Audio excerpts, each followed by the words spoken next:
Hello. Yeah, hello, sir. Hello, sir. Yeah. So, good morning. Good morning, sir. Good morning, sir. Good morning, sir. I hope we are all doing good.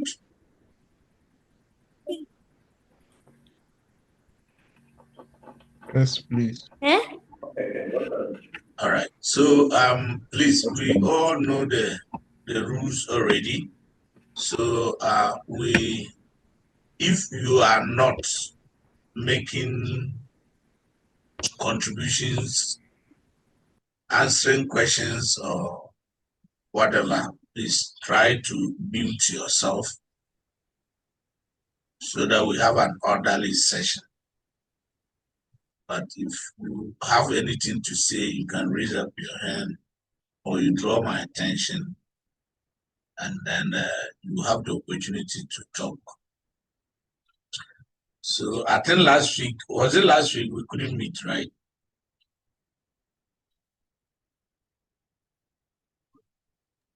Yes, sir. Yeah. So, but we will be able to clear ourselves of whatever we are supposed to do. So there is no tension whatsoever. I'm humbling.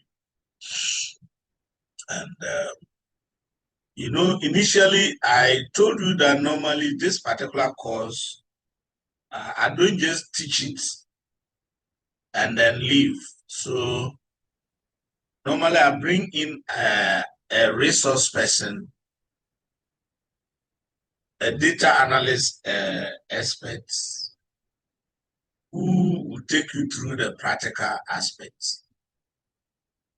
And I think the good news is that I have been in touch with him and then he has agreed. So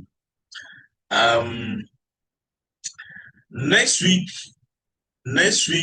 can we make arrangement for face-to-face? Because with the practicals, I will not want it to be done online.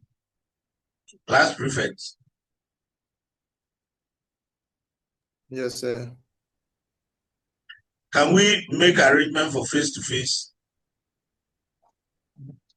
Sir, I think I'll have to consult the class because some people are far. We have Outside some students. Accra. Yes, sir. And then, But this semester, normally what happens is that we meet 3 sessions. Then one is always face-to-face. This time around, don't we have something like that? please, we do. So also when are we supposed to end lectures? Sir, it's a minute. I'm checking that for you. Check, so that we put ourselves well.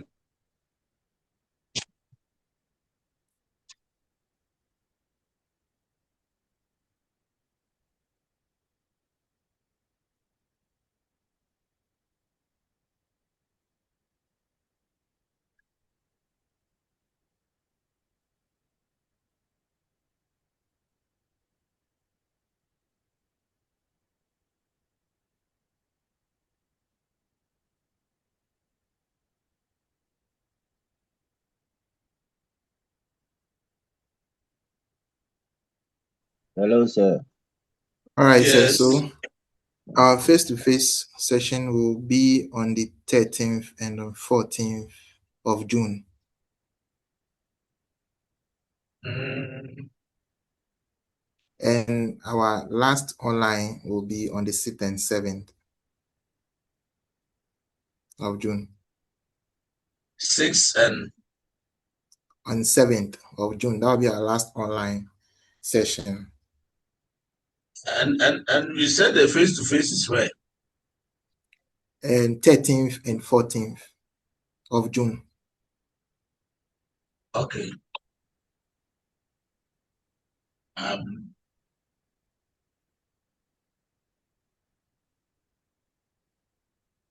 So what we'll do is that I can contact the school, and maybe our face-to-face can be next week, so that 13th and whatever June be off. If that would be okay, because I just got a resource person and he's ready for next week. Okay, but say also the face-to-face session, we have other course that also is part of the face-to-face on the same day. So if we get to do this one next week, the other ones, which means there will have to be another session for the other program. And then most students also normally do seek permission per the timetable at work, so that they can make it for the face-to-face. So it's true. It's true. So what you do is that maybe you get in touch, you put it on the platform, then you discuss it. Let's see. Very well, sir. Okay. All right. So the last time I think we spoke about what business intelligence is all about, and we said that it is a field within information technology that focuses on data collection, data integration, data analysis, data presentation. And why do we talk about data? Everything is data, data, data. So it means before you build intelligence, you need data. That one, there's no doubt. So how do you get the data? First of all, you have to collect the data. Where do you get the data? You need to know the sources. And then we spoke about both internal sources and external sources. So when you get this data, normally they are raw data. You need to now pick the data from different places.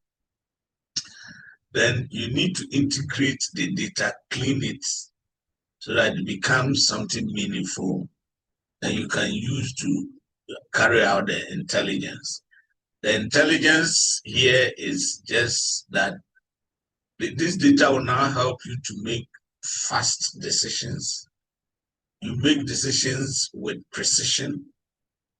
You improve efficiency. You increase productivity. You avoid guesswork. Your focus is on point, and all that. I mean, so just think about it that way. You don't need to suppress your mind as to trying to see business intelligence as something so complex. No, you don't do that. It's just we use it every day. So you see that when you take your phone, you want to type good morning. Before you type the G, the good morning has appeared. If that is what you want, you just tap on it, then it goes. You don't need to now type the whole good morning. So if the good morning comes, then you want afternoon. As soon as you go to A, then afternoon will pop up. It makes your work easy. It tries to predict what you want to do, so it does it. So sometimes a whole sentence is just will pop up, and it will shorten the time you should have taken to type the whole sentence. So all these things are, intelligence, and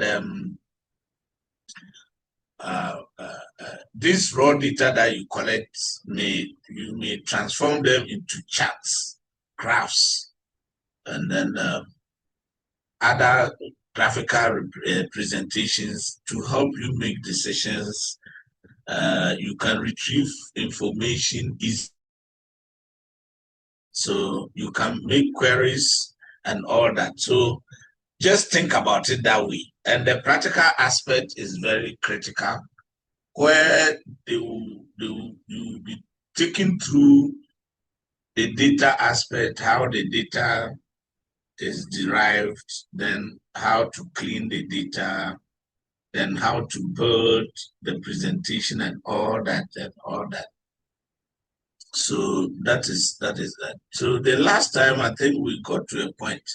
Okay, we also spoke about the layers, the different stages of how to build intelligence. So of course we spoke about data acquisition. So we were on data acquisition layer because and we said that is the foundational aspect of it, or the foundational stage. You cannot jump it. You can't jump. There's no way out. You can do anything without data acquisition. But data is now everything. So first of all, you collect the data, you integrate the data, and then we have what we call the integration and warehousing. So warehousing as the normal warehousing, but here it's like a repository where data is kept. You can easily manipulate the data and all that. So when you integrate the data, as I said, you collect the data from different sources, then integrate, you put them together in a place like a warehouse or storage. Then you can now, before you do that, you clean the data. Make sure that everything about the data is accurate. Then you have the data analytics, where you can use it to do analysis, and then you can report. That's the presentation. So very soon, some of you will be doing your presentation, this thesis defense. You might have written your proposal. You write chapter 1, chapter 2, literature, chapter 3, methodology.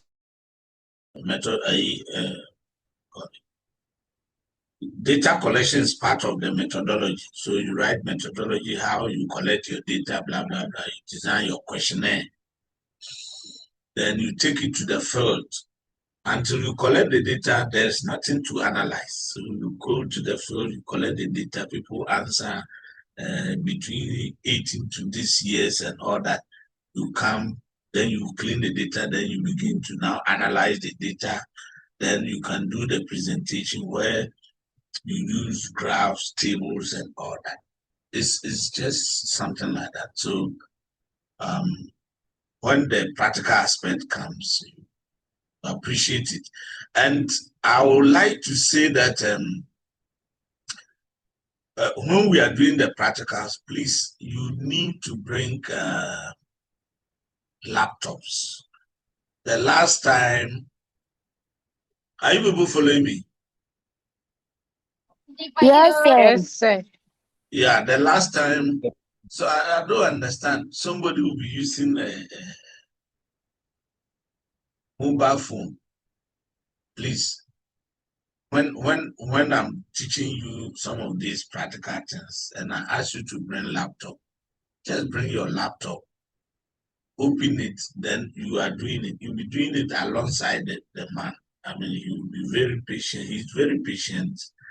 Then you ask questions where we all use Excel in one way or the other, and then we are going to use Excel, but from the basics to the advanced level, and you see some of you, the kind of things you do in the office, then you know how the whole thing is carried out. All right. So I think we were on the second layer, data integration. Or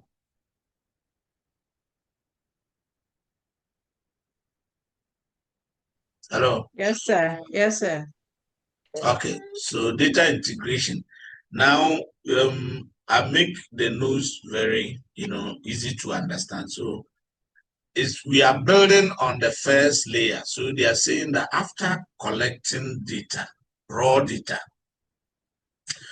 procurement data from various internal and external sources, the next critical step in the BI process is to integrate, organize, and store this data in a centralized environment. So you see that they are talking about data integration and warehousing. We all know what warehousing is. So this is typically achieved through data integration and warehousing, ensuring that data becomes useful, reliable, and ready for in-depth analysis. So the integration. So first, we have collected the data from different sources, internal and external. And this data is collected from, isolated points. And you cannot use data in silos. So what do? You need to bring them together. You need to integrate the data so that they can now work together as one. So whatever you want to do, the data will now give you something that is understandable. And so when this data is put together, that is integrated, then they need to be stored in a place, a centralized system. So you need to store the data, okay? So data integration involves consolidating information from multiple disparate sources into a unified system. So we have already said that. So from separate sources, we've collected the data from separate sources, and then the sources. Even with internal, you have the ERP system. You may be using other softwares. You gather the data about your suppliers, about receipts, about different materials that are sourced, blah, blah, blah, blah, blah. So when you do that from different areas, you also go to the external market intelligence, inflation, exchange rate data, and all that. You also gather that one. So you bring together, then you need to fuse everything into a unified system. Now, in the context of procurement, this means combining data from systems such as ERP, SRM, that is supplier relationship management, e-procurement platforms, and external market intelligence tools. The goal is to provide a comprehensive and consistent view of procurement activities, facilitating more informed decision making. So the basic thing behind what we are trying to do is just to make informed decision, to avoid mistakes, improve efficiency, productivity, avoid guesswork. So every decision that you take must be data driven, or we can say the decision you take is scientific. Scientific means is based on you do this will happen. When this happens, this will go on and all that. And you do it and you do it well. So you go to bank, the banks they've collected their data. If you want a facility, they know how to calculate the interest, so many things, and the system does it. You just need to be clicking, click, click, click. They teach you how to click here, and then the whole thing will come out. So when you do that, everything will now be projected in the form of a table or a graph. Then you see everything. Okay, if you take this, this. If you do this, that is that. And it's not something that you have guessed. It's something that is real. And so that is it. Now, what is data warehouse? A data warehouse is a centralized repository. So as I said, a warehouse is a place where goods and items are kept for safety and also for future use. Well, what happens is that we customers or we ourselves, because if in a factory there's a warehouse, the production section becomes, you become the production people become your customer. So when we talk about customer, not necessarily external people. So in a factory where you have a warehouse section, production people need items from the warehouse to produce. They are customers because as and when they need, they come. So you keep these items, one, for safety, two, because you cannot use all at the same time, you keep some. And then three, you don't need to be buying from outside as and when you need. So you want to avoid inconveniences, disruptions, and other things. So you buy in bulk. What you need right now, you use it there. Right. So and you use it.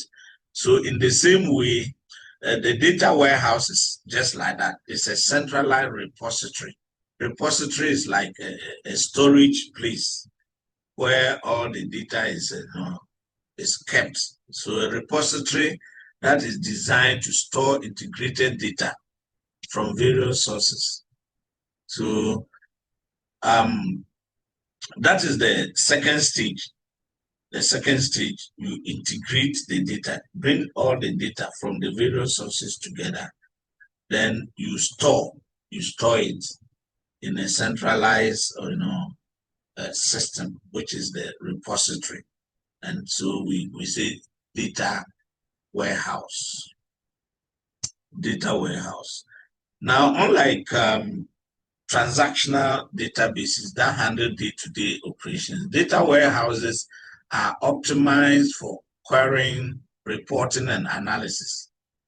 They store current and historical data in a structured format, enabling organizations to perform complex queries and generate insights across integrated data sets. So the data is not just one type of data.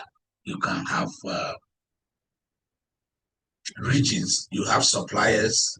Let's say you are in Ghana, you are operating your business in Ghana, and you source from Ghana, and then your suppliers are across the 16 regions. So Greater Accra, you how many suppliers? Ashanti region, how many suppliers? Eastern region, how many suppliers you have? So if you want to know that how many suppliers are in each region, you query and then it will come, it will pop up. Then you see that Greater Accra have 10 suppliers. Ashanti region I have 8. Eastern region is 5. This region is this and that. Then apart from the numbers, Greater Accra, out of the 10 suppliers, how many supply this particular item? This item. And you can do that across all the 16 regions. So in the 16 regions, you can also query the system to tell you how many from each region supply this particular item, maybe bottled water. It will retrieve all that for you. So that region A, 2 suppliers supply bottled water. Region C, this number. So you get to know. And then how much are you spending on them? So which region do you spend so much?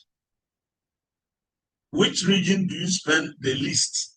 So the data will tell you all this. So at any point in time, you don't need to now be trying to figure out which region in the greater suppliers, and then how many supply bottled water, and how much do we spend, which region takes a chunk of our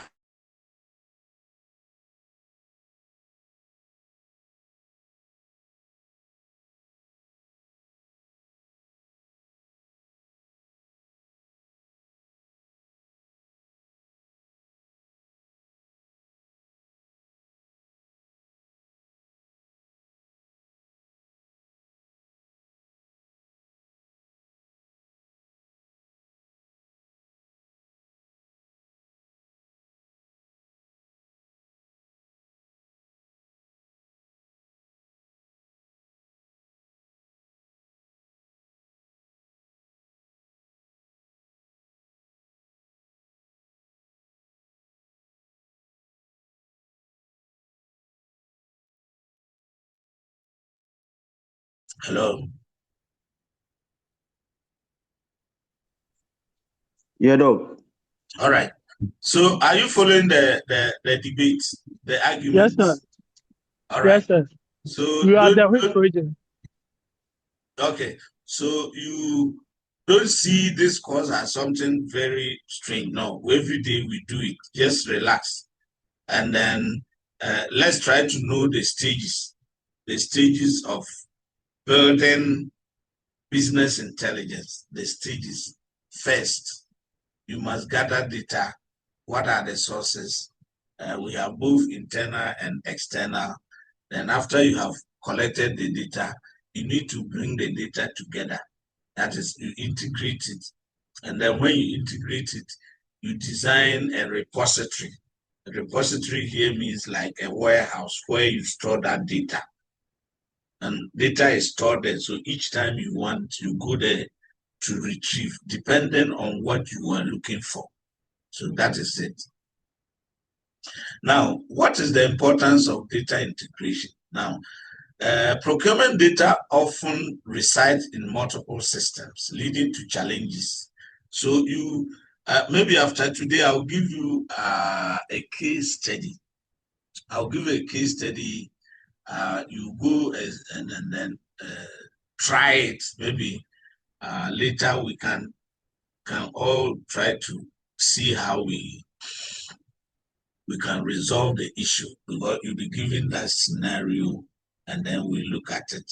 So here they say procurement data often resides in multiple systems, leading to challenges in obtaining a unified view of supplier performance.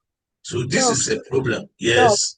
Yeah. Sorry to interrupt you, but I don't know if you are still presenting your screen. We are not seeing anything on the screen. Oh, sorry. Okay.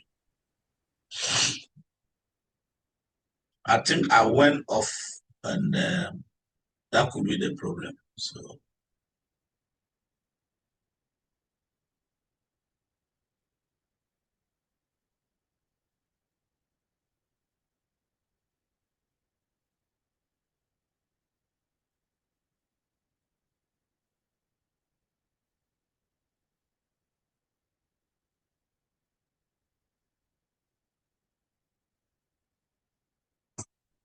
Are we okay?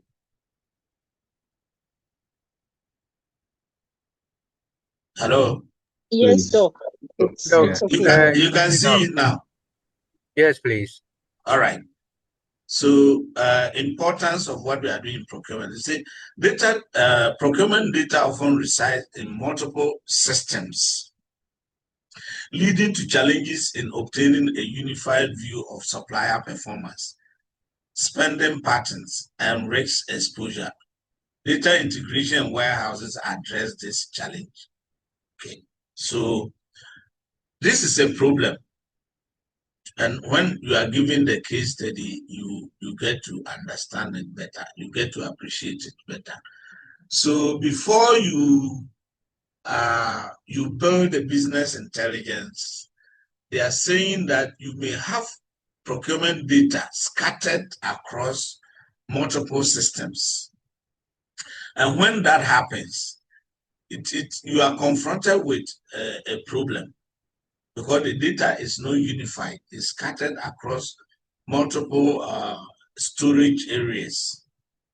And then spending patterns, supplier numbers, spend analysis, and everything is scattered. And when it is like that, it becomes problematic. So how do you solve that problem? How do you solve it?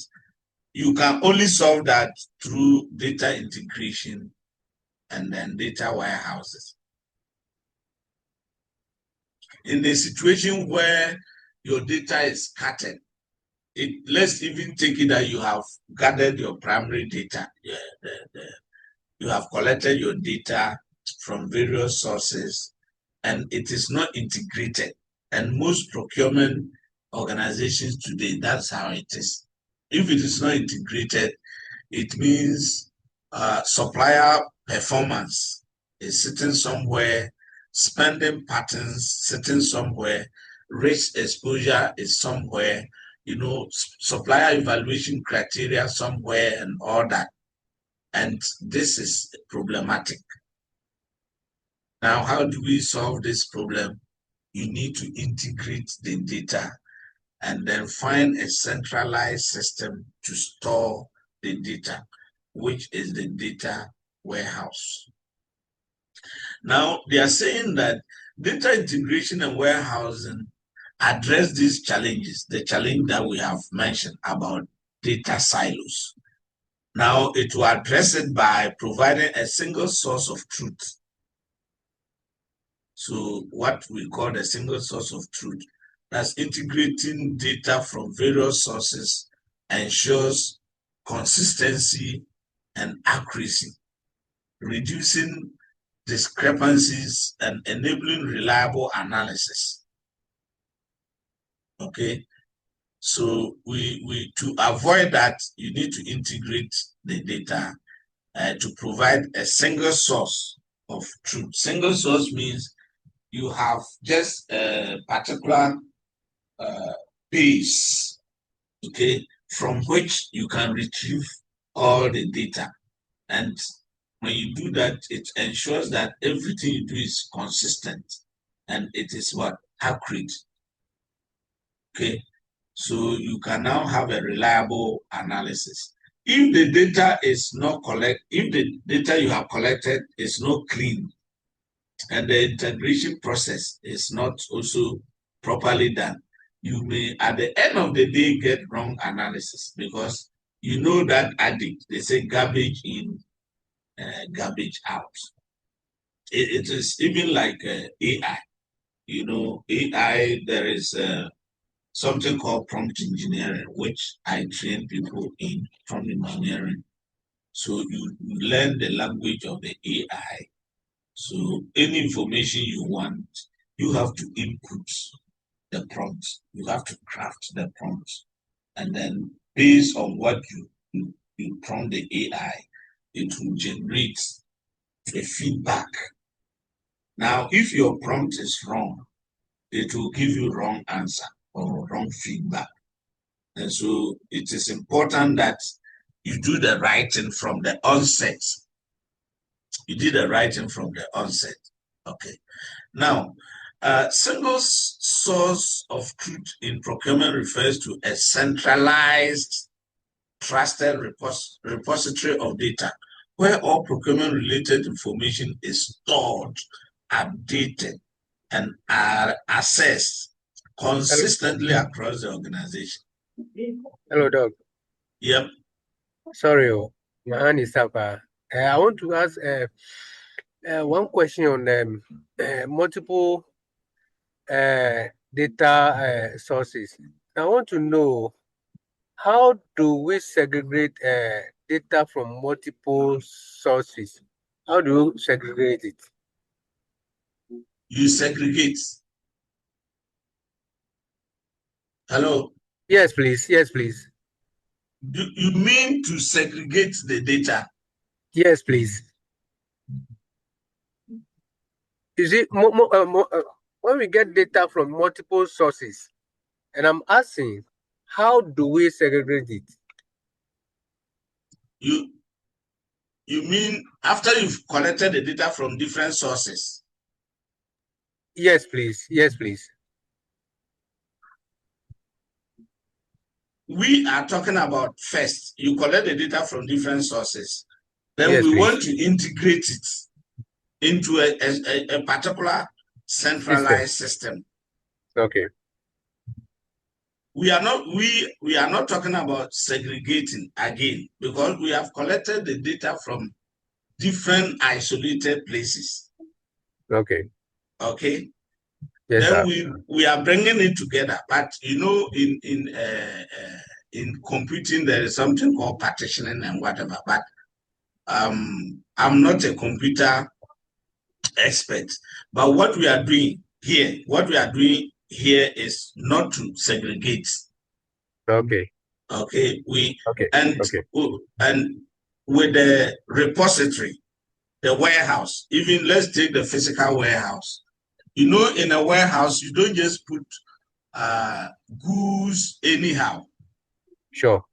Yes. So you have to sectionalize the warehouse, and you know these items are positioned at this corner, these items are positioned here, these items are positioned there, but they are all confined within the warehouse. Sure. Do you get the point? Yeah, I understand. Sure. So as soon as you go inside, maybe you are sitting using a laptop or any technological gadget. So if you go inside the warehouse with your physical self or your physical brain, you want to retrieve a particular item, it will take you hours before you do that. You understand?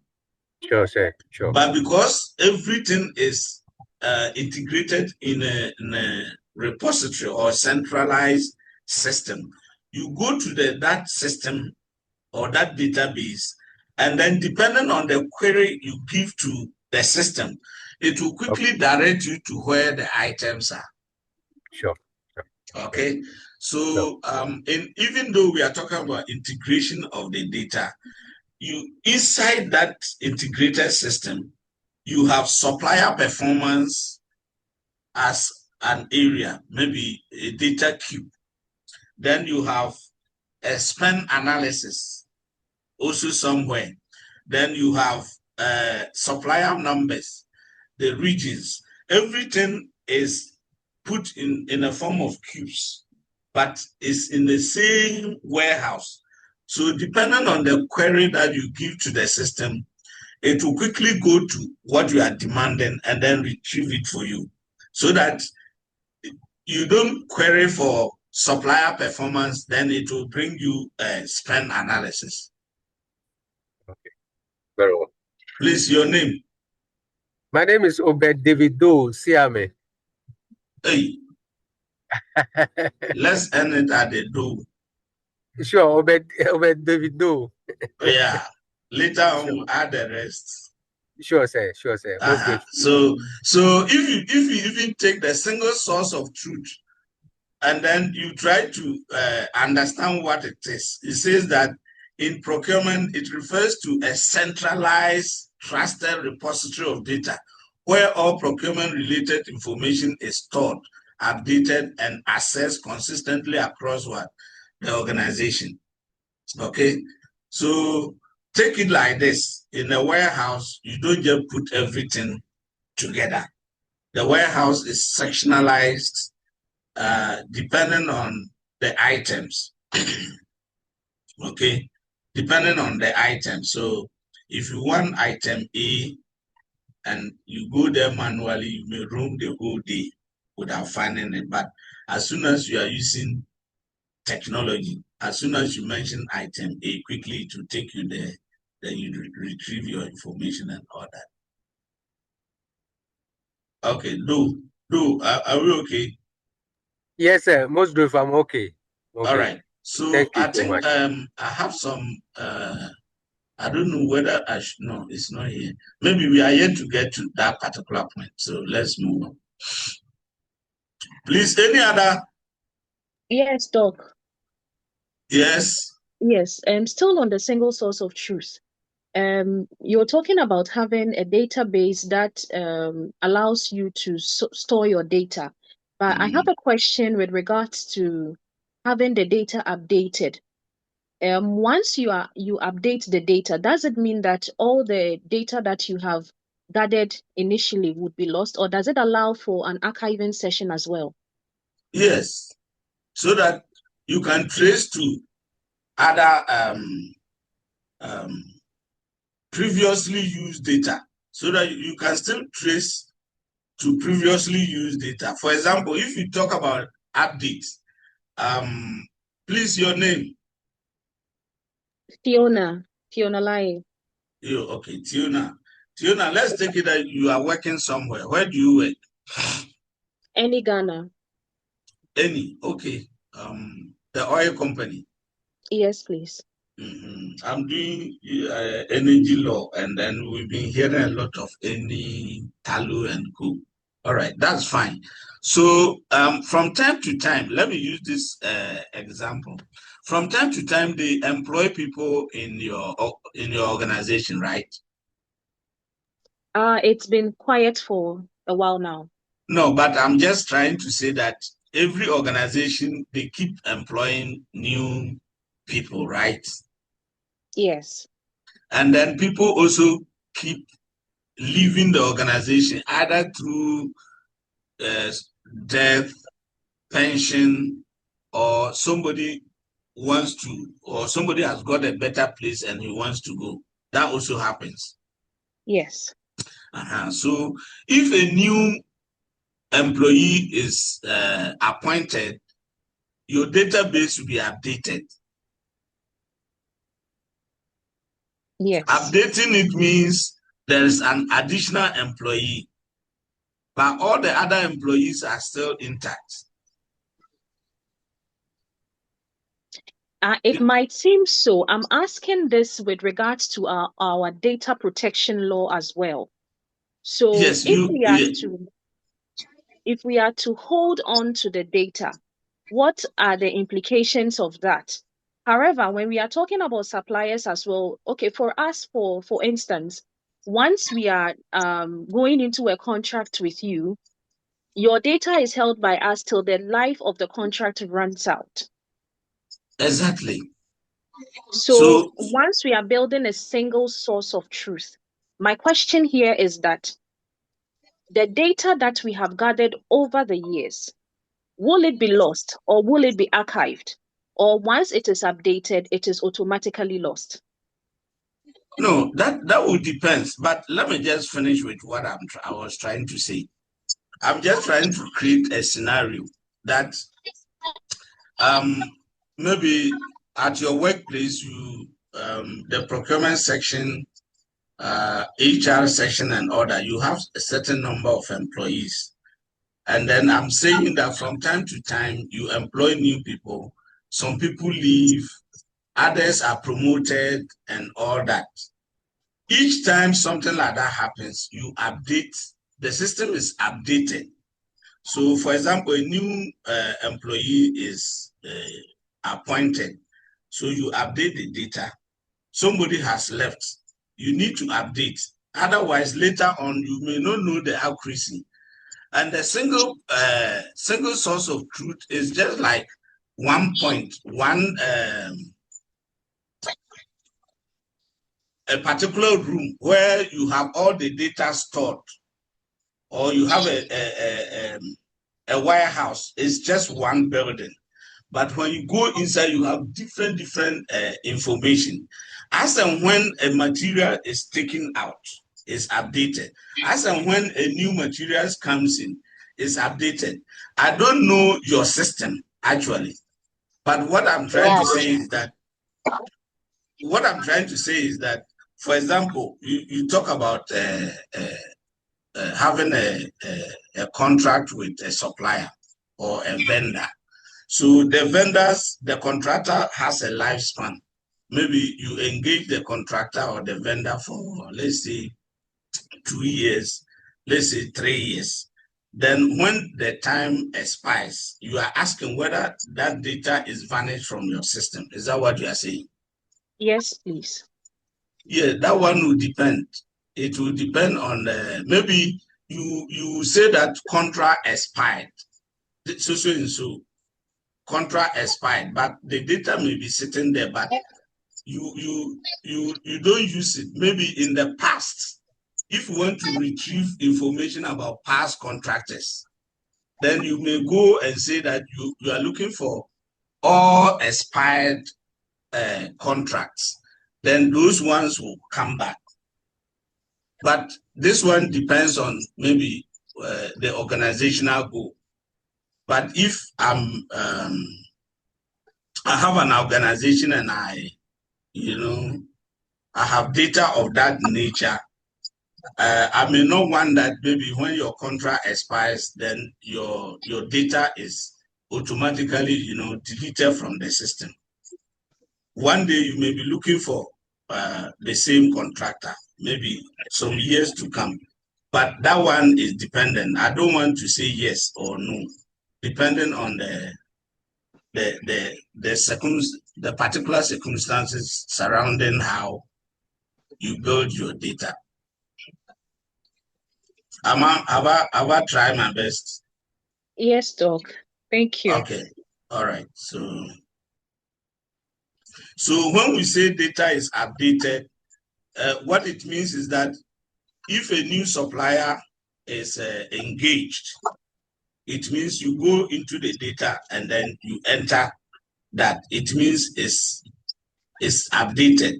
If there is an expiry date of a contractor, maybe his tenure is maybe today, you also go into the system to indicate that. So whatever you do, either you bring in new person or you are terminating somebody's contract, everything that you are doing is updating, because you want to have real-time data.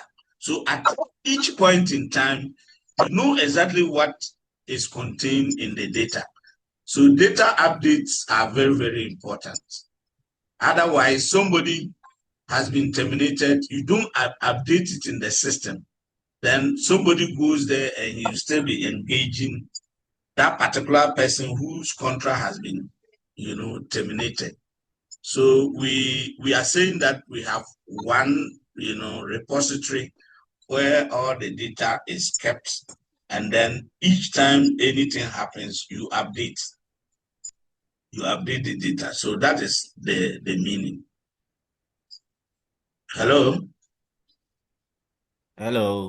sir. Sir, please, we are here. All right. Sir, please, I have a question. Yeah. Sir, please, I have a question. Okay. Thank you. Sir, please, this is Kelvin from Takrade. Yeah, Kelvin. Yes, sir. Sir, please. Is it my own Kelvin?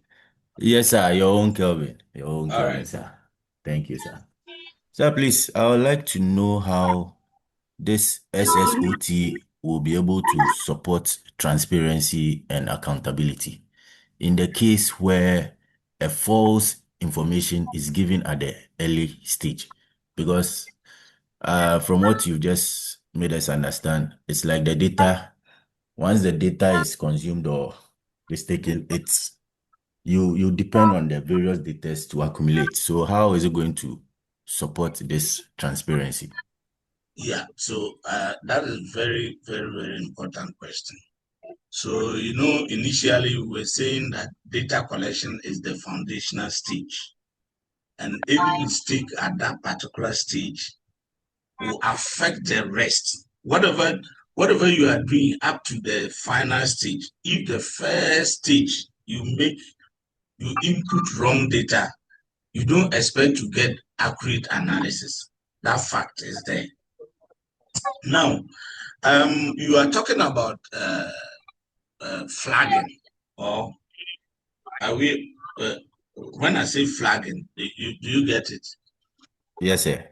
Yeah. So sometimes they build the intelligence side that it will detect mistakes or wrong entry. It's like Excel. Excel has a function,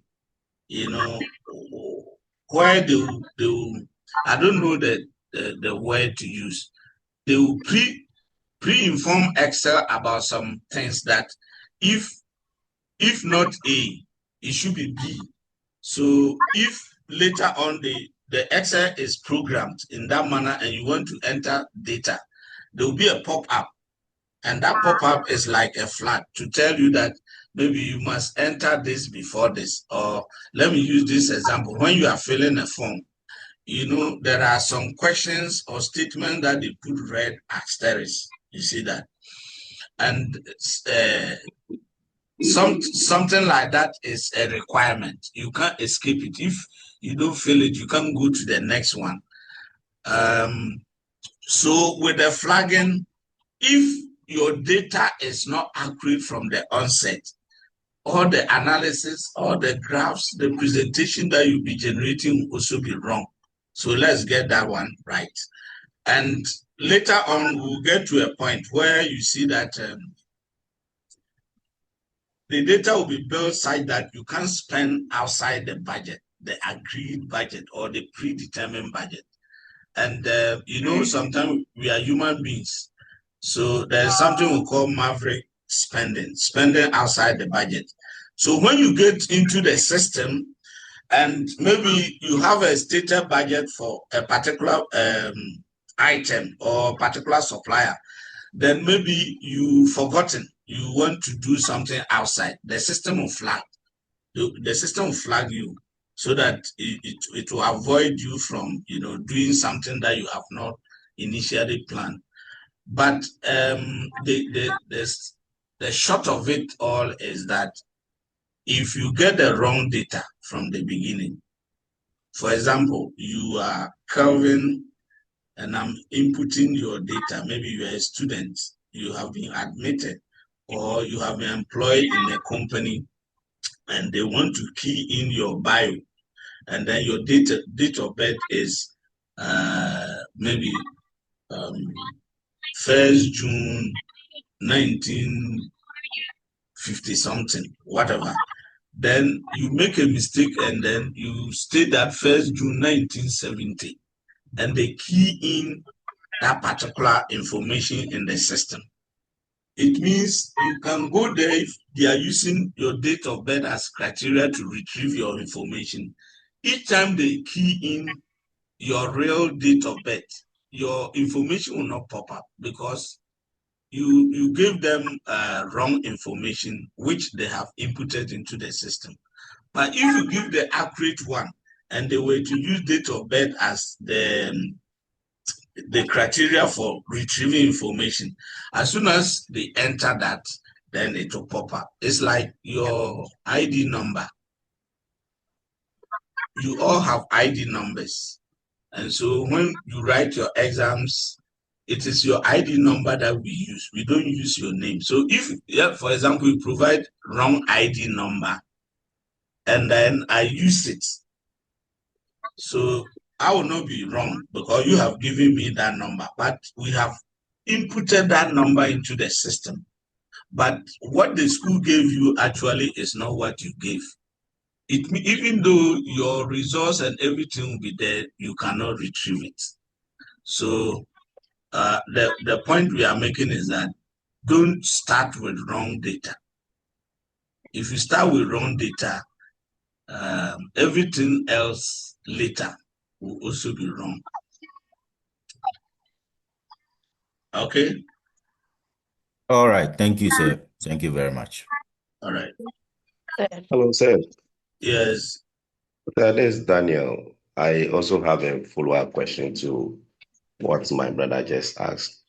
Okay. So at this early stage of, data collection, if you have, two different data and they are almost the same, the key elements in it are almost the same, how do you differentiate so that the system will not flag it as a duplicate? Okay. So I have something down here. We haven't gotten there. Okay. But are you seeing this? Hello. Yes, sir. Are you seeing? Yes, are you sir. seeing that? Yes, sir. So I have something like that too. So for example, from what you are saying, we have supplier ID, and all of them is 001, 001, 001.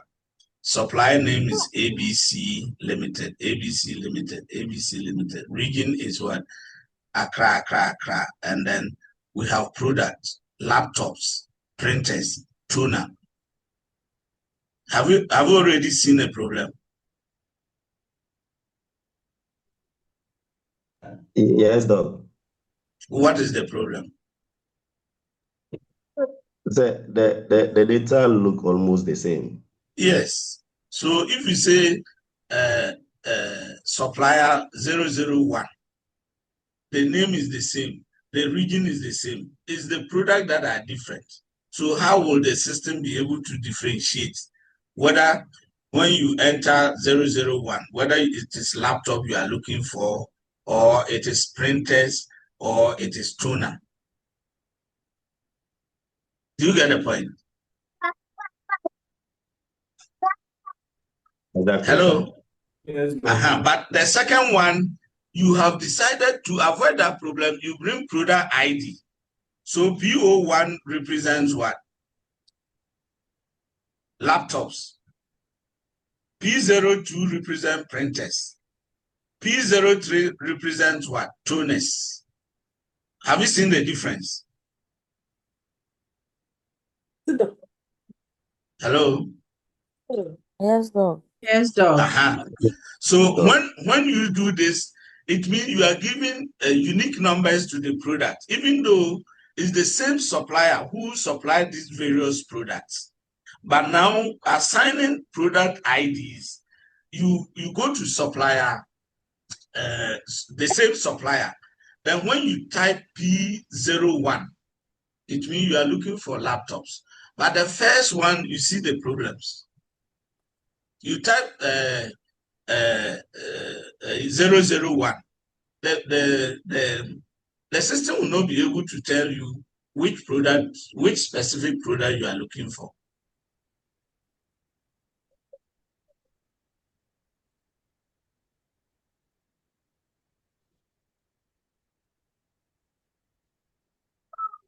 Are you okay? Yes, sir. Yes, Doc. Okay. So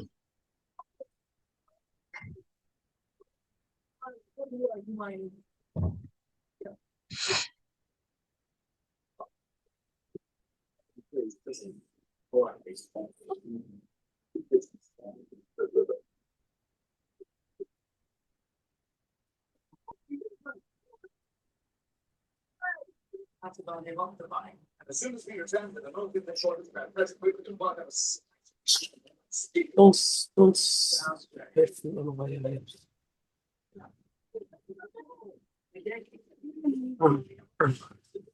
Mark it, take and let me go.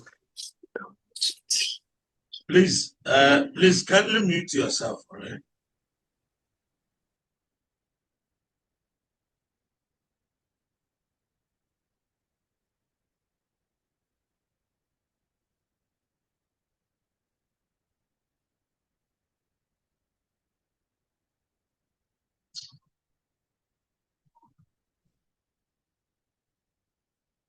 So Daniel,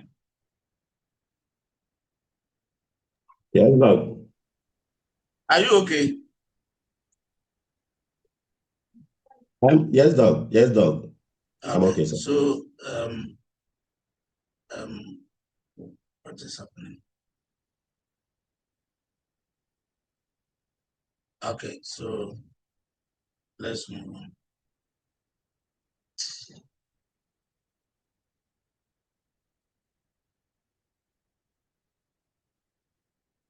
Okay, so Hello, Doc. Hello, sir. yes. Doc. Yes, Doc. Doc, I also have a question to ask in reference to data archives and data update. You know, Okay. there are data systems that are there that if you fail to update or if you don't revisit those raw data in your systems, with time it erodes off. And Yeah. so some of these systems, if in the future you want to revisit those data for referencing or for any particular duty, how then do you get this data? That is what I think the other lady, I've forgotten the name, sorry. She asks, and I'm saying, you know, when you are building the intelligence, you don't just build any intelligence. First of all, what are the objectives of the organization, or what are the organizational goals? So somebody may be building intelligence, business intelligence, or mounting it on for their organization. But the objectives and then the goals of the organization will be different from another one.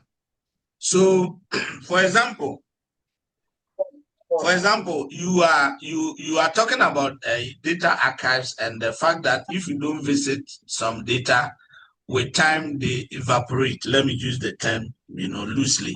They evaporate with time. Now, would you like to have such a data set or such a business intelligence, such that, let's take it that your data archives have, been deleted because maybe you don't update it, and there is a case in future. There's a case, maybe a legal case in future, and then you want to maybe you want evidence, and the evidence you want can only be gotten from your system. So maybe there was a contract, and then later on they said there was fraud, the procedure was wrong, and blah, blah, blah, blah. So you need to bring that information as evidence to prove something. And if that information is out of your data now, how will you do? And if you don't want to encounter such an issue, you don't want to be confronted with that, then you have to build your data such that you avoid those things, because you have issues where a case, please, hello, I think somebody's mic is on, and then please.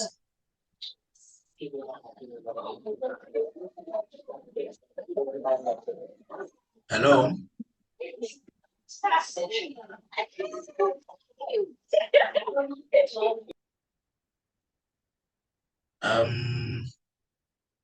Pablo. Yeah, yes, sir. I think somebody's mic is on. So if people can mute themselves, because you may be at home, and then family, children are around. So if you don't mute yourself, even when they are playing and all that, all these things. So please just mute yourself. If you want to talk, then we give the opportunity, right? Okay, so Daniel. Yes, sir. Yeah, so whenever you are taking some of these strategic decisions, the decision is always informed by the goals set by the organization. Okay? So it's Benjamin who asked that question as well. Okay, sorry, Benjamin. Yes, I completed University of Ghana for a very long time. So recently, when I was applying to go and do my master's in energy law, they asked that if you are a past student of Legon, then retrieve your ID number, the ID number that you were given when you came as a first degree holder. So imagine that the university's database for the past 10 years or more is deleted. How can somebody retrieve that information? Hello? Hello, Doc. Yeah, I'm with you, Doc. So it depends on because the organization A is building their business intelligence. The goals and objectives will inform that.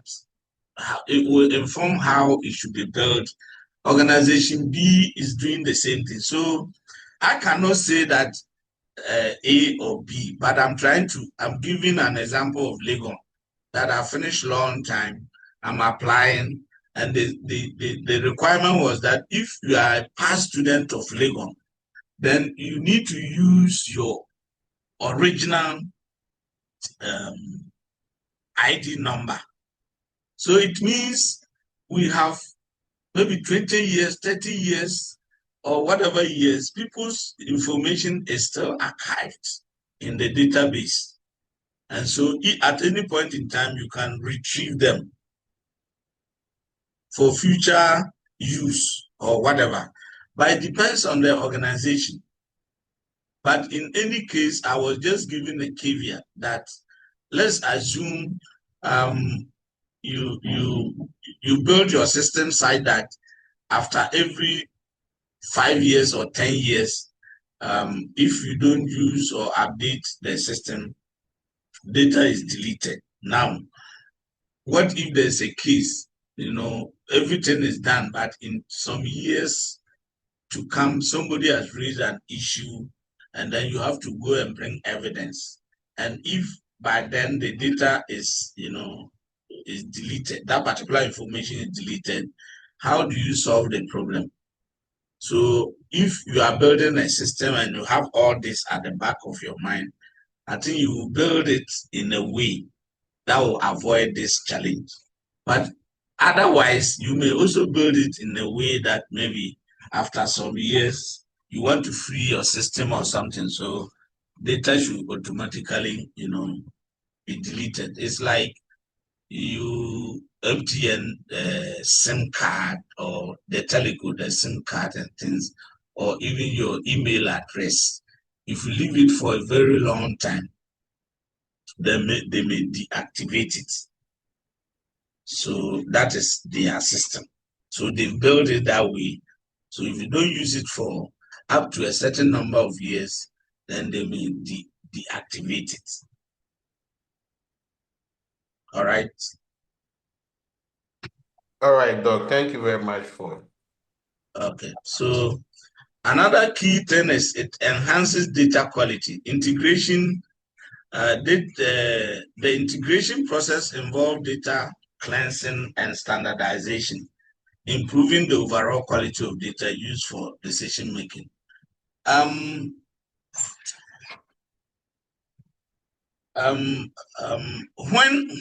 the resource person comes, I know you raise a lot of more questions for him, and then he will be answering them because he is into building the BI, data integration and all that. But this particular point they are making is that when you collect data, there may be mistakes in the data. You may have duplicates, maybe incorrect data or blah, blah, blah. So maybe there's a data, instead of say 1945, you make it the 119. So instead of 19, it's 109. Then you add the 45. So instead of 4 figures, you have 5 figures. That is a mistake. It's a genuine mistake.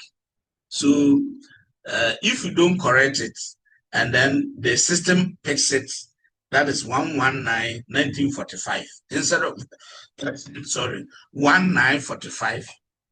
Then later on, you may want to retrieve your intended 1945, but you wrongly entered 11945. And you sit down for ages. You will never get the information because you mistakenly put 11945 instead of 1945. So the integration aspect ensures that you clean the data, then you standardize the data. And in that case, you have clean data, everything is correct. And the system has a way of doing it. So when our man comes, at the appropriate time, sometimes he will intentionally, put a wrong data, and you see how the system will react to it. So what we are saying is that you collect your data. It doesn't mean that data is clean. It does not mean that data is perfect. So what you do is you come and then try to put all the isolated data together. Then you clean it. You clean the data. And you will be taken through how to clean data as well. But if you don't clean the data, then you get that problem.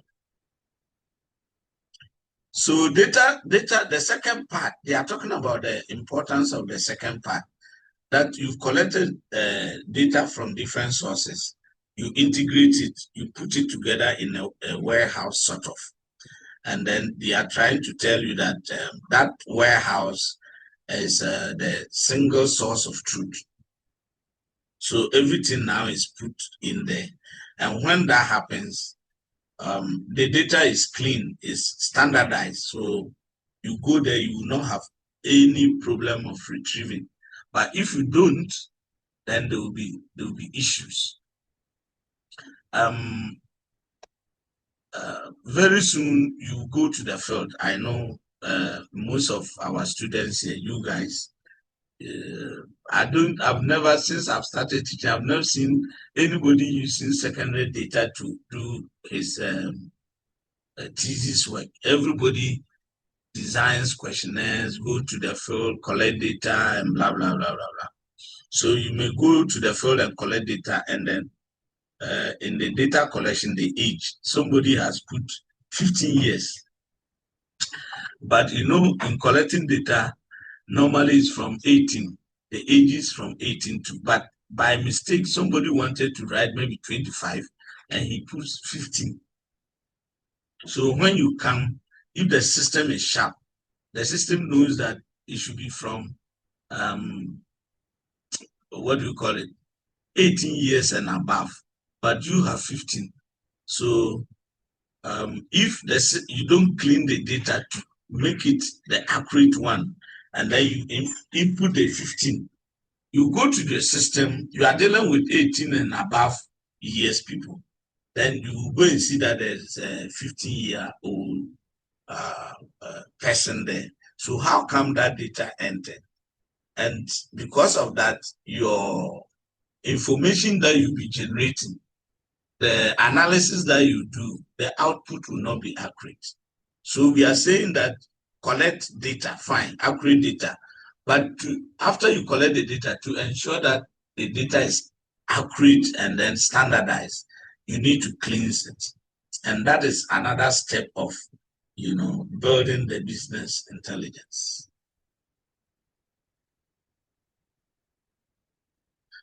Now, why do we have the centralized repository?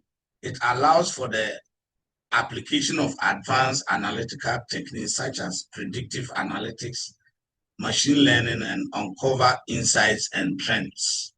So if your data is scattered, we are still talking about integration. If your data is scattered, you will not be able to get the best, but you put it in a centralized system and the data is also clean, then you can use it for an advanced analytics.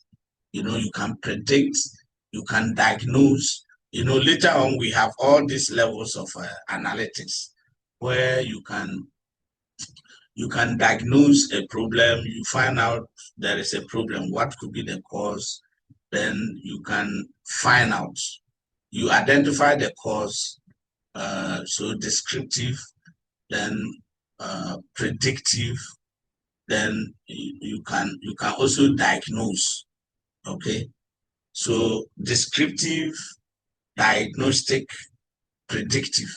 So you predict that using the data to forecast what will happen tomorrow based on historical information, based on what has been happening, the system can predict what is going to happen next. And that's why I told you, like, we use our phones a lot. So your phone system gets to know your way of communicating. Maybe when you wake up, you type, "Good morning, how are you doing? Good morning, I hope you are doing well. Good morning, how was your night?" So the system will keep that historical information. So each time you want to type, then it will predict that this is what you want to say. Then it makes your work faster. Hello? Hello. Yeah, are we together? Hello, Doc. Yes, we are here, please. Yes, All Doc. right. Yes. Okay. So what I want you to know exactly is that what actually pertains, or what are the right things to be done at the data collection stage. What are the right things to be done at the data collection stage? Don't joke with it. And if that is not done, what will happen to the rest of the processes? Get that one clear. And when we get to the second layer, which is the integration, why do we integrate? Why do we create a centralized repository? That is the single source of truth, where you put all the data there. Why do we do that? And then why is it so critical that we must clean data and then standardize it? And I've told you, giving you an example, that your age is 1945. But in trying to fill the form, you put, instead of 119, you put 11945. 5 figure letter, 5, instead of 4. So at the end of the day, the system will not recognize the 11945, because the year must be 4-letter figure. So 1945, 2030, 1950, 1971, 1982, 19 this, 19 that. But there is a particular figure which is 11, which instead of 4 figures, it is 5 or it is 3. Then it means the data is not accurate. So when you bring the data, it is your responsibility to clean it, to ensure that it's standardized. The figures are supposed to be 4, not 5, not 3. So in cleaning it, you standardize everything to make sure that it is this. So that is the importance. Now we also have what we call the extract, transform, and then load. So it's part of the data integration and warehousing to prepare for meaningful analysis. So extract means you retrieve raw data from various source systems, including the ERP system, procurement platforms, and then supplier data bases. So extract is not any it's not a big word. You extract means you retrieve. You retrieve, definitely you retrieve the information as raw something, like supply chain management is the extraction of raw materials, transforming the raw materials into usable items, and then benefiting from the finished goods. So first of all, you go to the mining sector, they go inside the rocks, then they extract the mineral ore, then it will be processed. Then you have the actual mineral, whether it's gold, diamond, or whatever. But the ore is just raw. You can't use it as it is. You need to what? Process it. You need to refine it before you use. And in one way of cleaning the data is, after you have the raw data, you have collected the raw data, you extract, then you transform, and then you now what? Load it. So when you load it, it means what you are loading is clean. You take the raw data, then you look at it and clean it, standardize it so that it becomes refined. Then you now load the data. Now, when you load the refined data, you can now use it to make meaningful insights, to guide you make decisions and all that. Sorry. So data cleaning is very important, and data cleaning is part of the second layer. That is the integration, and then storage. So integration and storage. If you don't clean it well, then you have issues. Hello?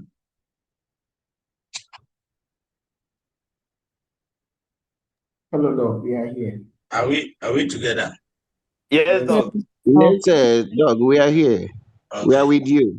Yeah. So we are 86, but we are 66 right now. A lot of you are not part of the class.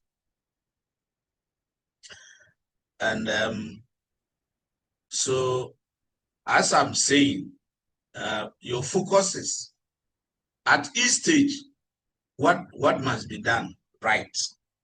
What must be done right, and why we must do that right. For example, if we talk about data cleaning, why must we clean data? What is the reason behind cleaning the data? First, we've collected the data, then we need to put the data together and store it. Then we are saying that it's not just a matter of storing the data. You must examine the data to ensure that it's clean, it's standardized. If the name of, or if the data is supposed to be assigned 4 figures, then we go by that. If there is variation, you do that to make sure that it's standardized. So as soon as you want to retrieve information, you do the necessary thing, then the information pops up. If you put the wrong thing, then you may never get it right. So even your ID card, if you want just exchange 2 numbers, maybe 65, then you make it 56. That is a big deal. If it starts with B or P, then instead of the P, you put B. You don't know, not that you did it intentionally. It means that information does not, that particular figure does not match the rest. So there's no standardization, and definitely you are going to have trouble.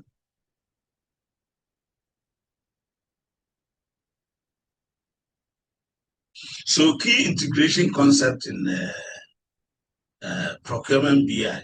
Okay. All right. Now we know the essence of data integration. Some of these things are just to, give you some concept. But what we need to know about the second layer is that we need to, after you collect data, you need to integrate the data, put the data together, and then store it in a centralized repository. And then you clean the data, you standardize the data so that you can now use it to do proper analysis.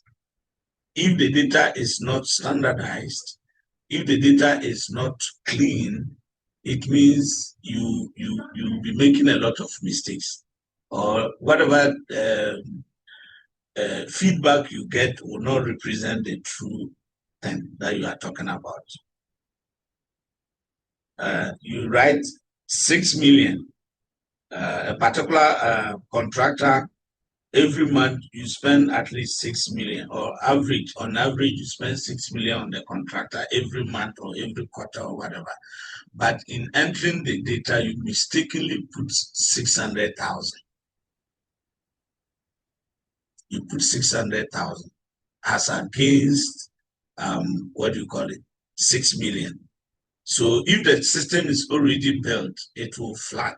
Whenever you enter the 600,000 instead of 6 million, it will flag.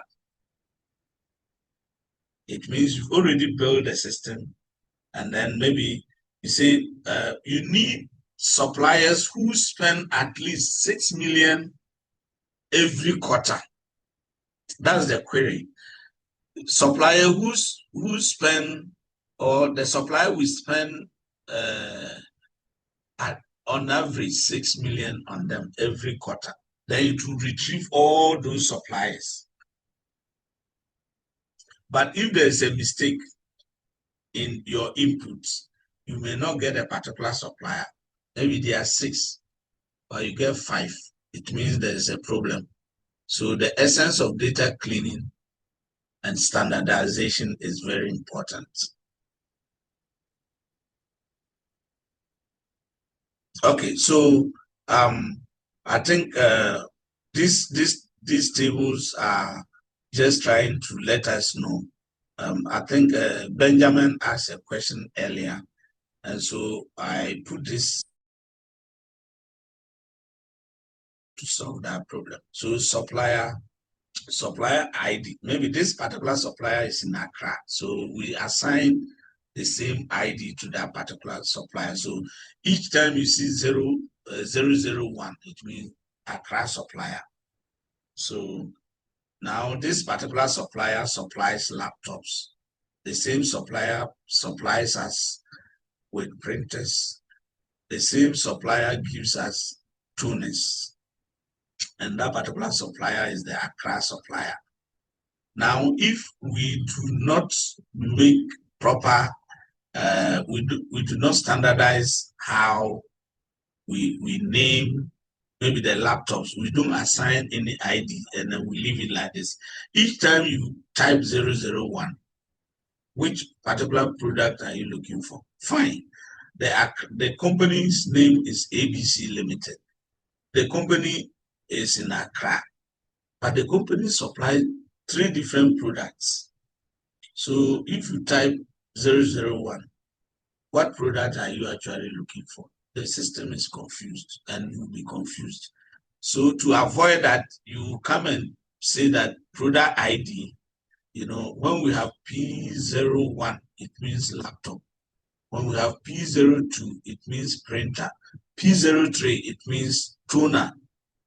So now supplier ID plus product, ID plus product. So you try to, make the system work more efficiently instead of confusing you. You don't need to. So when you want toners, you can just go to the system and then type P03 as against 001. So the supplier 001 is in Accra. Then you want the product toners. So when you use 001 and then P03, it means supplier, the Accra supplier, that's ABC Limited in Accra. You are looking for toners, not printers, not laptops. Are we okay? Yes, Doc. Yeah, so Pablo, when is break time? Yeah, so sorry, I just lifted my hand. It's break now. Okay. Yeah, Okay. so we'll be coming back in 30 minutes. All right, so 30 minutes time, we continue. All right, sir. Thank you. All right, okay.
Hello.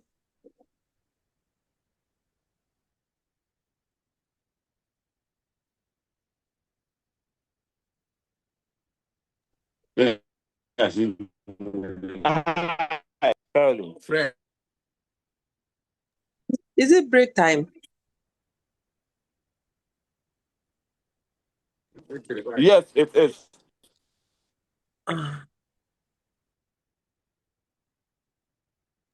Thank you.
Hello?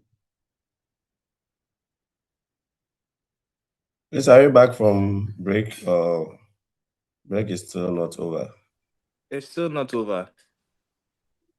Okay, because I saw 10:05 and we are already at 10:44. Okay, thank you.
Hello?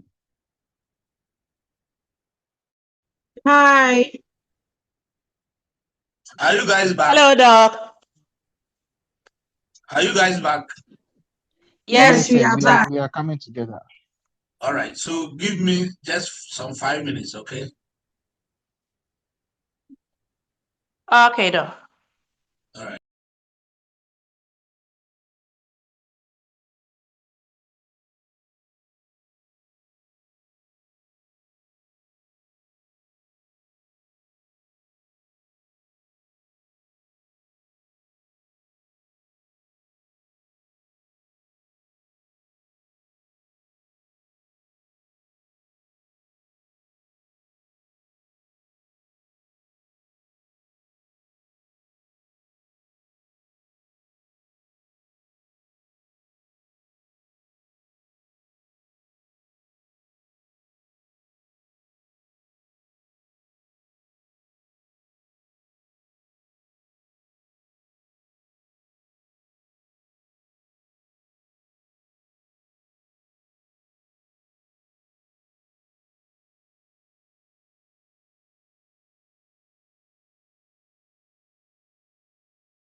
Hello.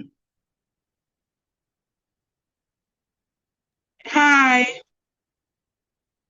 All right. So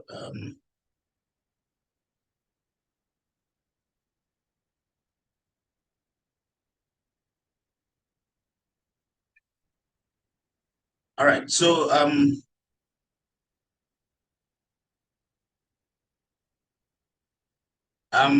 all right.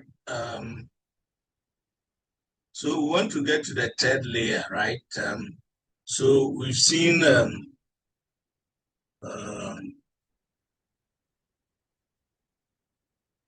okay, we've seen the first layer, which is data collection. Then we got to the second layer, which is data integration and data warehousing. So when we say integration, it means we've collected isolated data from ERP, from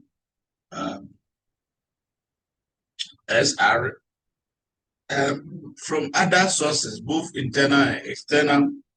They will try to put this data together in a centralized system called a warehouse.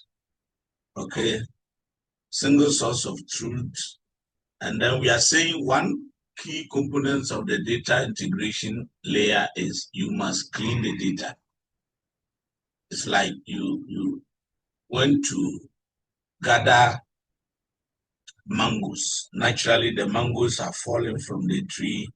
So you go and gather the mango, you come home, you have to wash it. Sometimes you wash it with salt before you eat. So clean the data and then we standardize it. You don't need to read and read and read till you have a headache. The key things are there. The data collection stage. What are you expected to do? What are the sources of your data? It's both internal and external. And we are saying that make sure you correct accurate data. And in the process of collecting data, fine. You may think that you have gathered the right one, but at the end of the day, you see that there are mistakes. So there's need to clean the data, the second part of it. And so let's now move to, okay. So here we also have some key terms like data, master data management. So this one is establish a single authoritative source for critical data and entities such as supplier information to enhance consistency and accuracy across the organization. So, but as I said, the key thing is that let's know the stages. The key principles that underlie each stage. So stage one, you collect your data. Where do you collect the data from? That is the sources. You collect, your sources are both internal. What are the internal sources? It's also external. What are the external sources of data? And then if another issue you should know is that if the foundational stage is not well grounded, it means the rest of the work you are doing is quite, useless. So make sure you get it done very well, the beginning. Then you come to integration, you clean your data and all that. So that is it. Now we also have data linking or data matching. Here you connect the data, related records from multiple systems to provide comprehensive view of the procurement transaction and supplier interactions.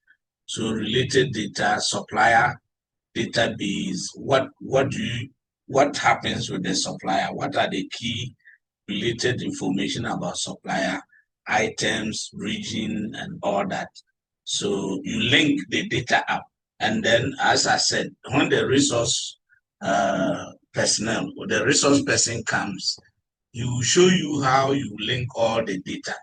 So you click on this and then, how they pop up.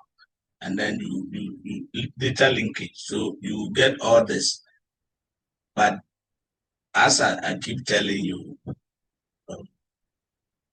the key thing you need to know about each stage is what happens. So the practical aspect will come, the data linkage, and as I told you, I'm not going to ask any question on master data management. You can read it. Data linkages, that is the practical aspect. Data cubes. For data cubes, they are very important anyway. For data cubes, later on, we'll see how we can be applying that. So for data cubes, that is organizing data into multi-dimensional structures, allowing analysis from various perspectives such as time, supplier, or product category. So data cubes, you can later or maybe Google to learn more about it. And then here you see that I use a table data cube is all about. And the data cubes or data dimensional models is simply organizing data into structures that will allow analysis from various perspectives. When we say various perspectives, we want to say that the time, maybe supplier A, supply item, that's the item category. What was the time? You can monitor delivery times and all that. So based on data cubes, you can monitor supplier performance. And if the KPI, you can depending on the organization, the KPIs vary. So you can have metrics or KPIs such as delivery time, quality, compliance, reliability, and what again? Maybe logistics, costs, and all that. So you can have different metrics depending on the organization. One organization, a metric like quality will be number one. Another organization, the number one metric or KPI could be cost. So it depends on the objectives of the organization. You may have KPIs, similar KPIs, but the value attached to one KPI may vary from one organization to the other. So procurement deals with KPIs. So get to know that. We'll get there. I'm just trying to draw your attention to what we'll be doing, because we'll be applying some of these things later on, maybe later on in the course of the program. So for data cubes, when it gets to the practical aspects, and then the linking, matching data. So you take this data, you link it to this, you take this one, you link it, so that they become, they match, you match them, they are linked.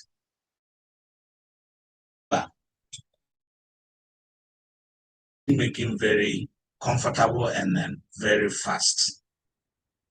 So an example of the data cube is the multi-dimensional. So for example, the dimension, we have time, we have region, we have category, we have supplier, then we have the department that may be dealing with that. So in terms of time, January, February, or March, or whatever, 2006. So when the items are delivered, the date is very important. Sometimes the date and the time is important.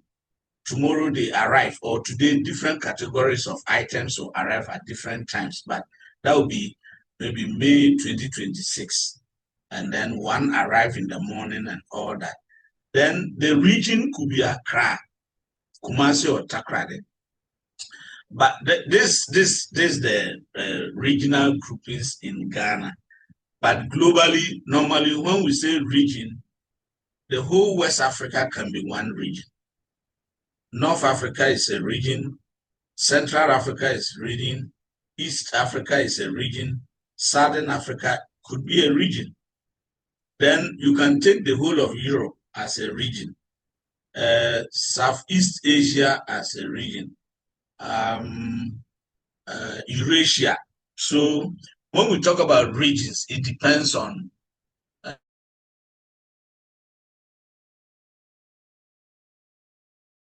you want to apply. So you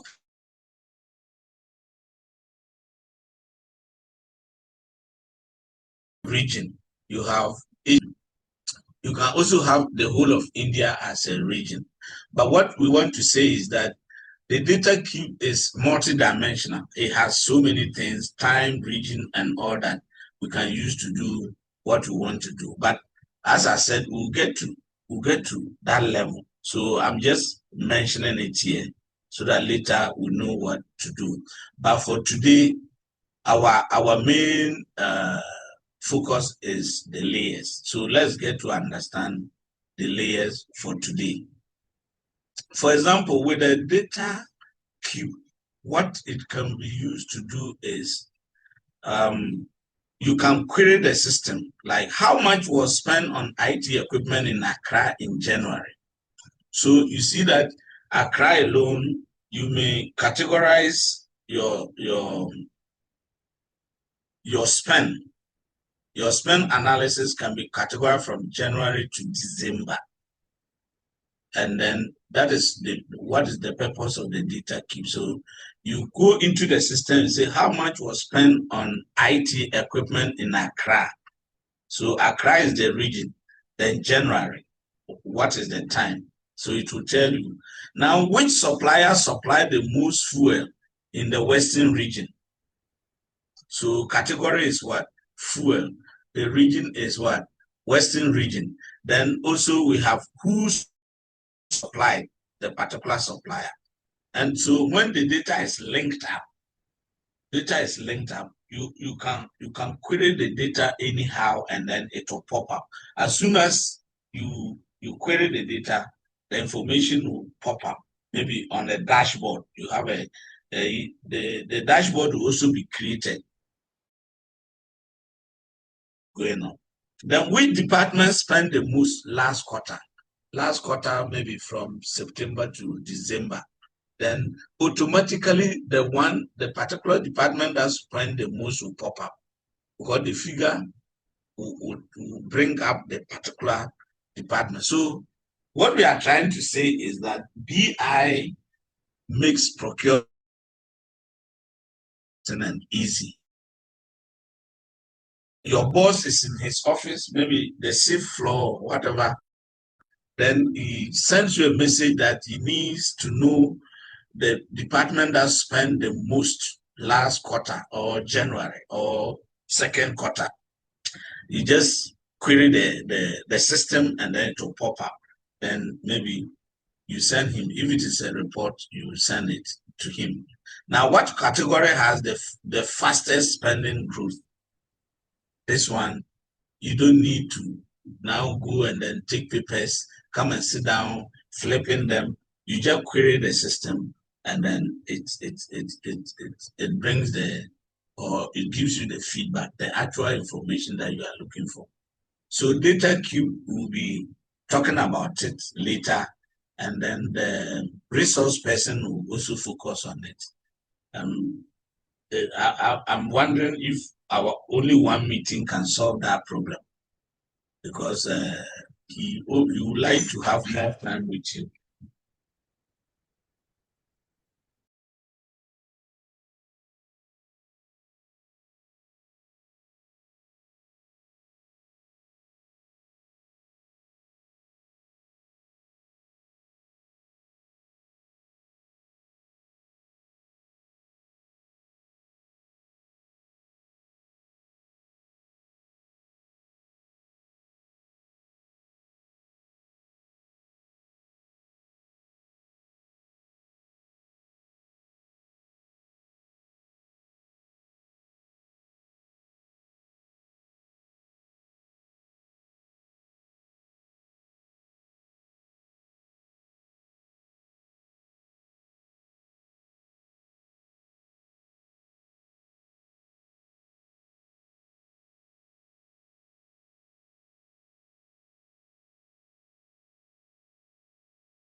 Hello.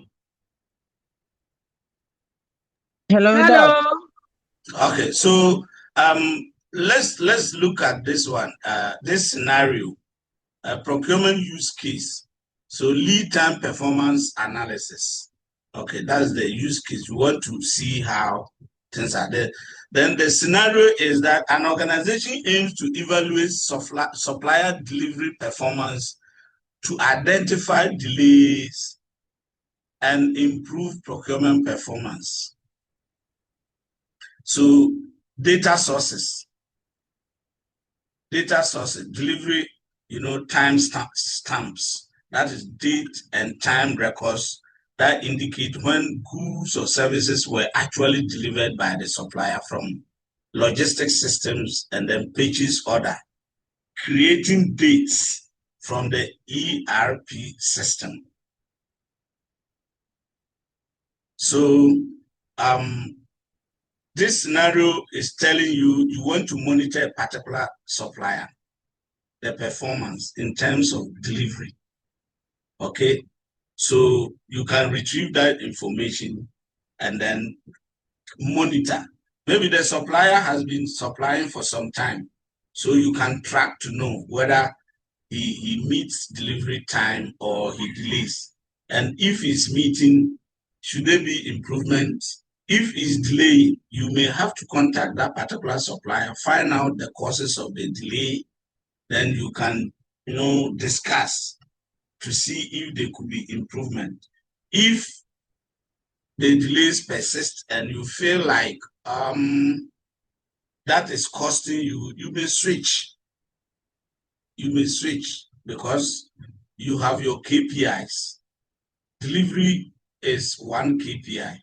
Quality is one KPI. Reliability is a KPI.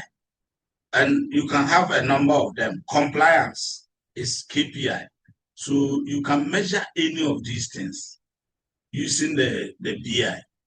And so at the appropriate time, it will be practical.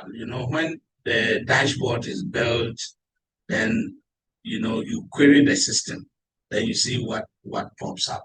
Okay. So this is just a use case. After that, today, after the lecture, I'm going to give you a case study. And the case study, you go and then learn it. Try your hand on it. You will not be submitting it as an assignment. I want you to have an overview of what happens. What you need to know, what you need to learn, the key things that you are supposed to learn. And as I told you, always refer to, when you are learning, refer to the objectives and then the intended learning outcomes. Let that guide you strictly in your learning. But the case study will tell you something. Now, benefits of data warehousing in procurement. We have already done that. So the importance of data warehousing, we've already done that. And I will not go ahead and ask you to tell me the benefits. It will be a case study, and then in the case study, you may have a problem. You may have issues with data fragmentation. You have issues with data fragmentation. Then as you read the case, you are to prefer solutions. And it's in your solution that you say, your ability to identify the issues in the case. That is number one. You read your case, and the ability to identify the issues, maybe data fragmentation, data silos, procurement professionals are not trained to use the system, so there is confusion. So that is the issue. Another issue is data is not integrated. There's no centralized system where the data is stored, and then data is not, what do you call it, clean. So, and then it's not clean, it's not standardized. So what do you do if you are hired as the new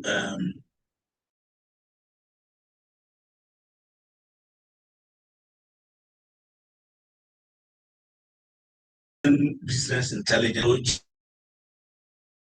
benefits related to each of these layers. There are benefits. Just know them. And what I'll tell you is that each one, efficiency, precision, it saves time, it avoids guesswork, it can predict the future and all that. The benefits, you see, they cut across. So you don't need to work out so much on that. Now, to integrate data, it comes with complications. It comes with expertise. So it's not anybody who can just maybe bring data from isolated areas and then integrate them. First of all, you need somebody who is a data analyst or data expert who can do that. You will pay for the skills or the services of the person. Now, system compatibility, because you are bringing the data from different systems with different formats. So compatibility will be a very key issue, and it will make the whole thing complex. So each layer we have challenges. This is the second layer. We are talking about the challenges there. And at the same time, some of the issues cut across in terms of cost, in terms of compatibility, and even training capacity. So, and you know, there is one thing about, okay, we'll get there. Data governance and that data privacy and then compliance. For example, just like procurement, you have suppliers and other things. You have suppliers database, and there are laws that govern how to use data, because you need to maintain data privacy and all that.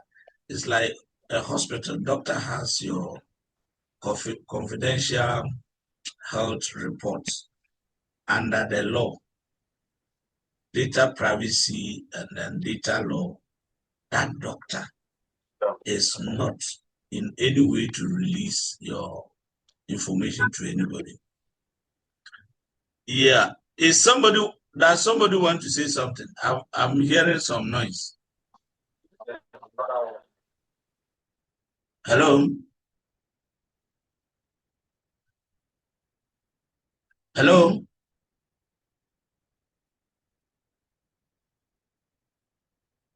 Hello, please, can you hear me? Yes, sir. Yes, Doc. Yes, sir. All right. So let's go to data analytics and mining. Data analytics and mining. So analytics basically talks about trends, relationships, okay, and then forecasting and other things. So now we have integrated the data. We assume that we've collected our data, we have cleaned the data, and then we have integrated the data. Now we are using the data to do analysis. We are using the data to do forecasting. We are using the data to determine trends. So that is the analytic aspect of the business intelligence. So now the data that we have collected, the data that we have integrated, now we are using the data to actually give us practical information, insights as to what to do, what is happening, what diagnosis do we provide? Okay, then what do we predict? And then prescriptive analysis, recommendation aspect of it. So we shall be looking at descriptive analysis, diagnostics analysis,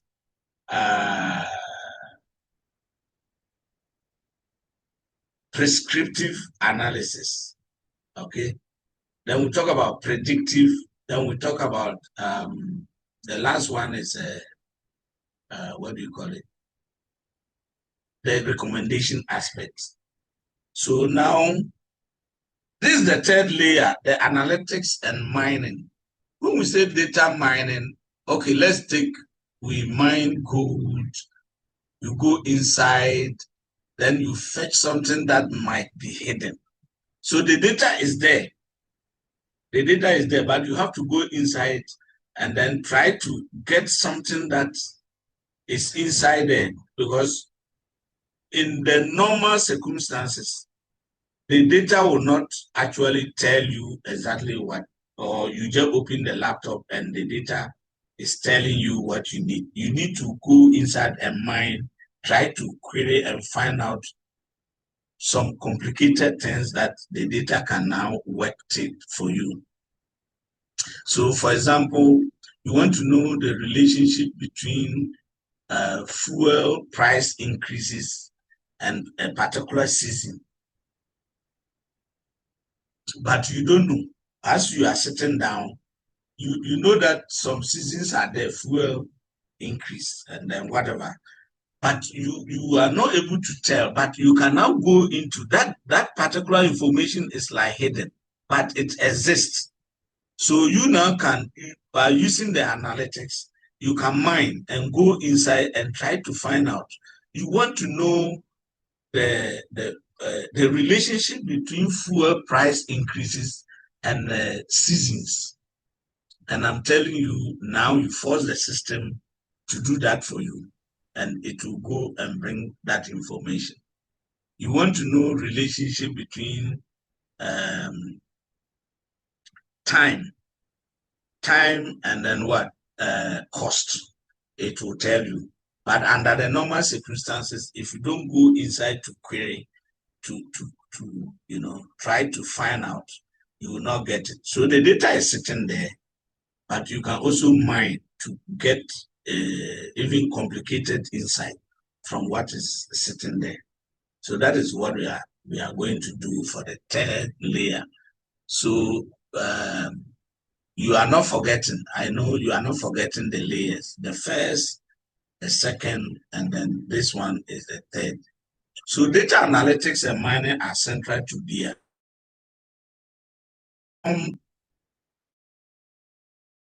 Into meaningful insight that inform procurement strategies. So if you know the trend between a particular season and then how fuel prices increase, that will inform you to take a strategic decision. If you know a particular season where the prices of a particular item rises or falls, it will give you a clue as to what decision to take. You know, you are dealing with a huge set of data, so you will not know until you try yourself to find out what is going on.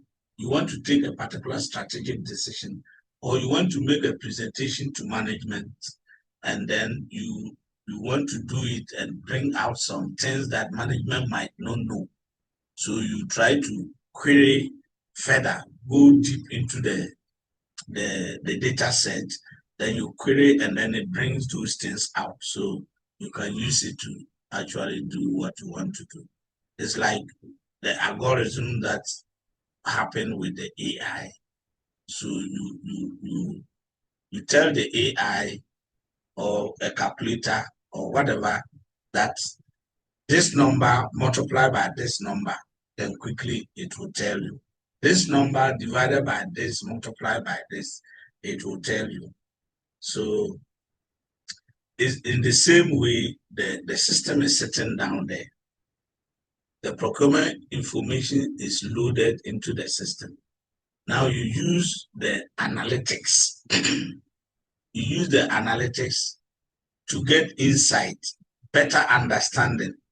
And then based of your better understanding, you can now take a decision, an informed decision, so that you don't make mistakes, you don't guess, and that will bring what? Profitability to the organization and all that.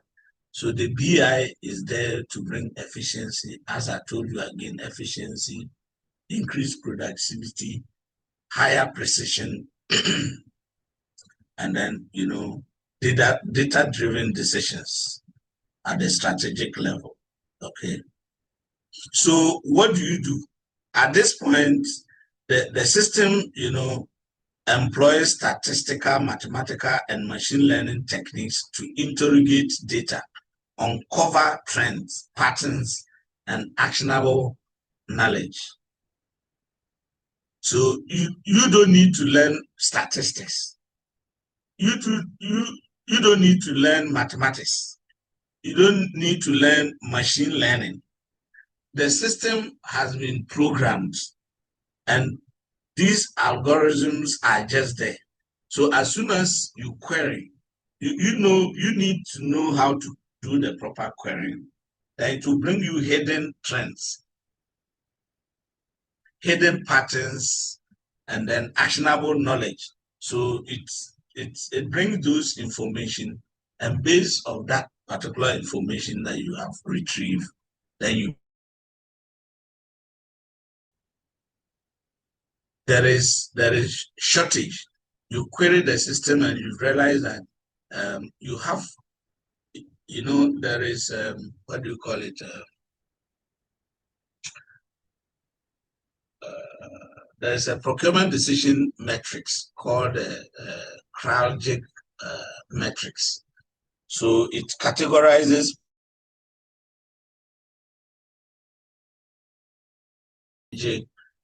and then routine items. Okay.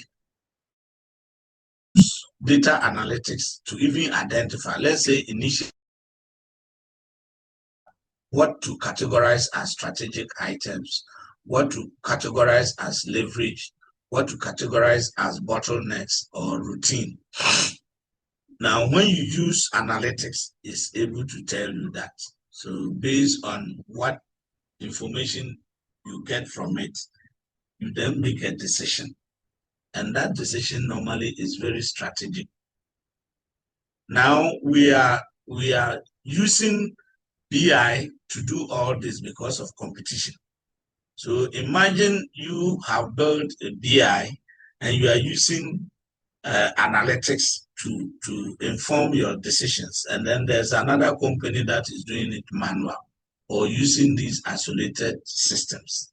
Definitely, they will be making mistakes whilst you will be hitting everything on point. And at the end of the day, you will take the lead. So now businesses have no choice but to adopt, intelligence in their transactions.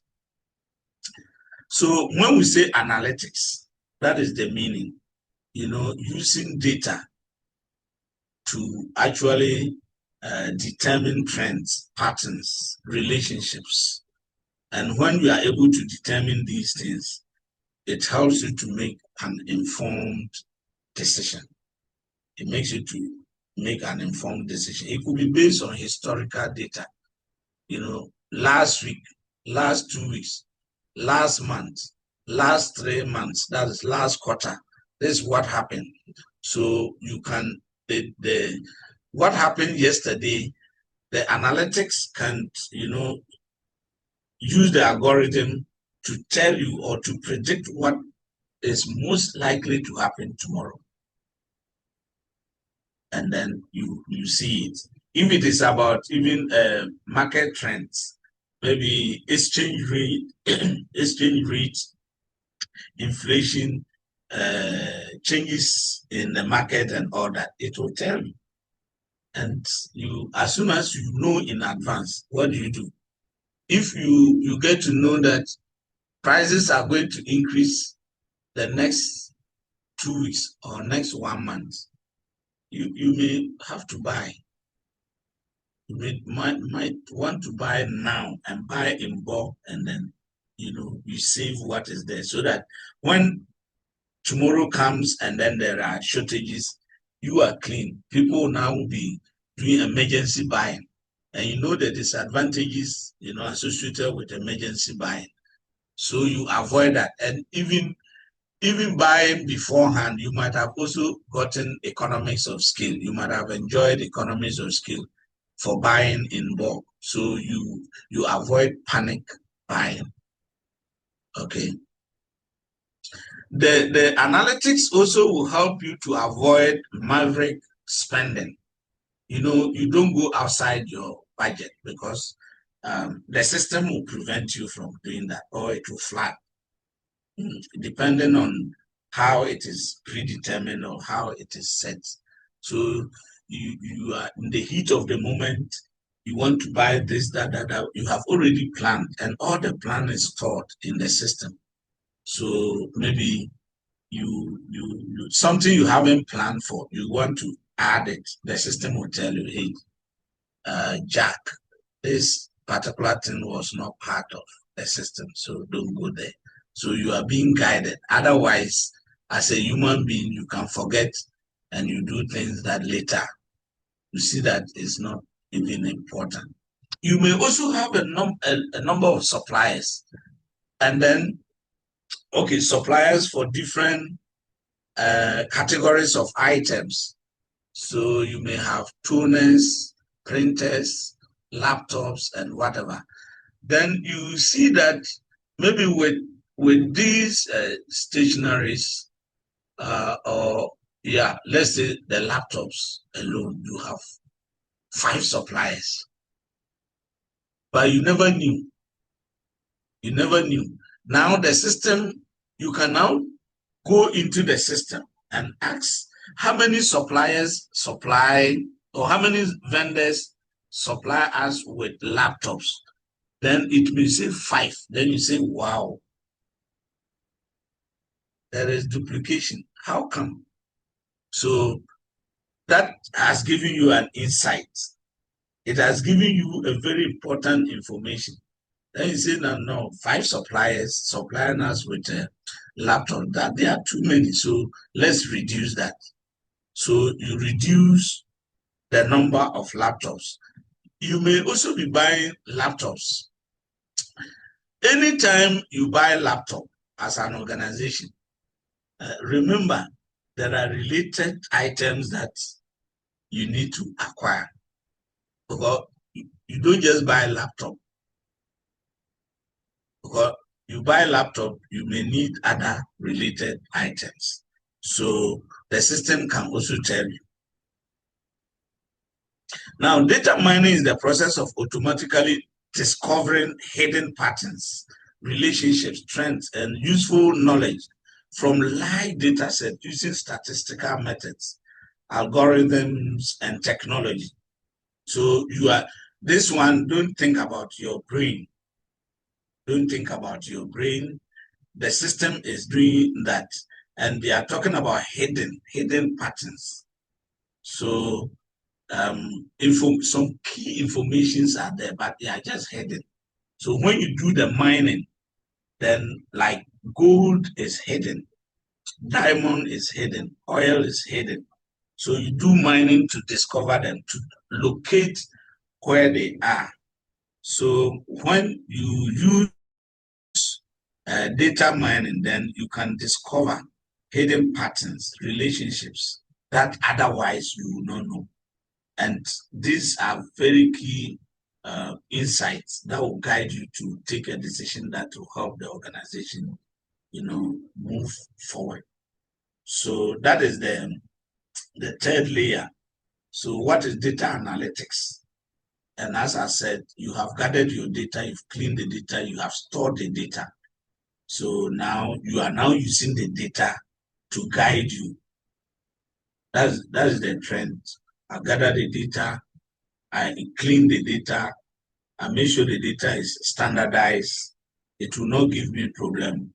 And after that, I'm now using the data to get insight as to what to do, what decision to make, what not to do, and then even retrieving the hidden information that will help you take decisions that are good.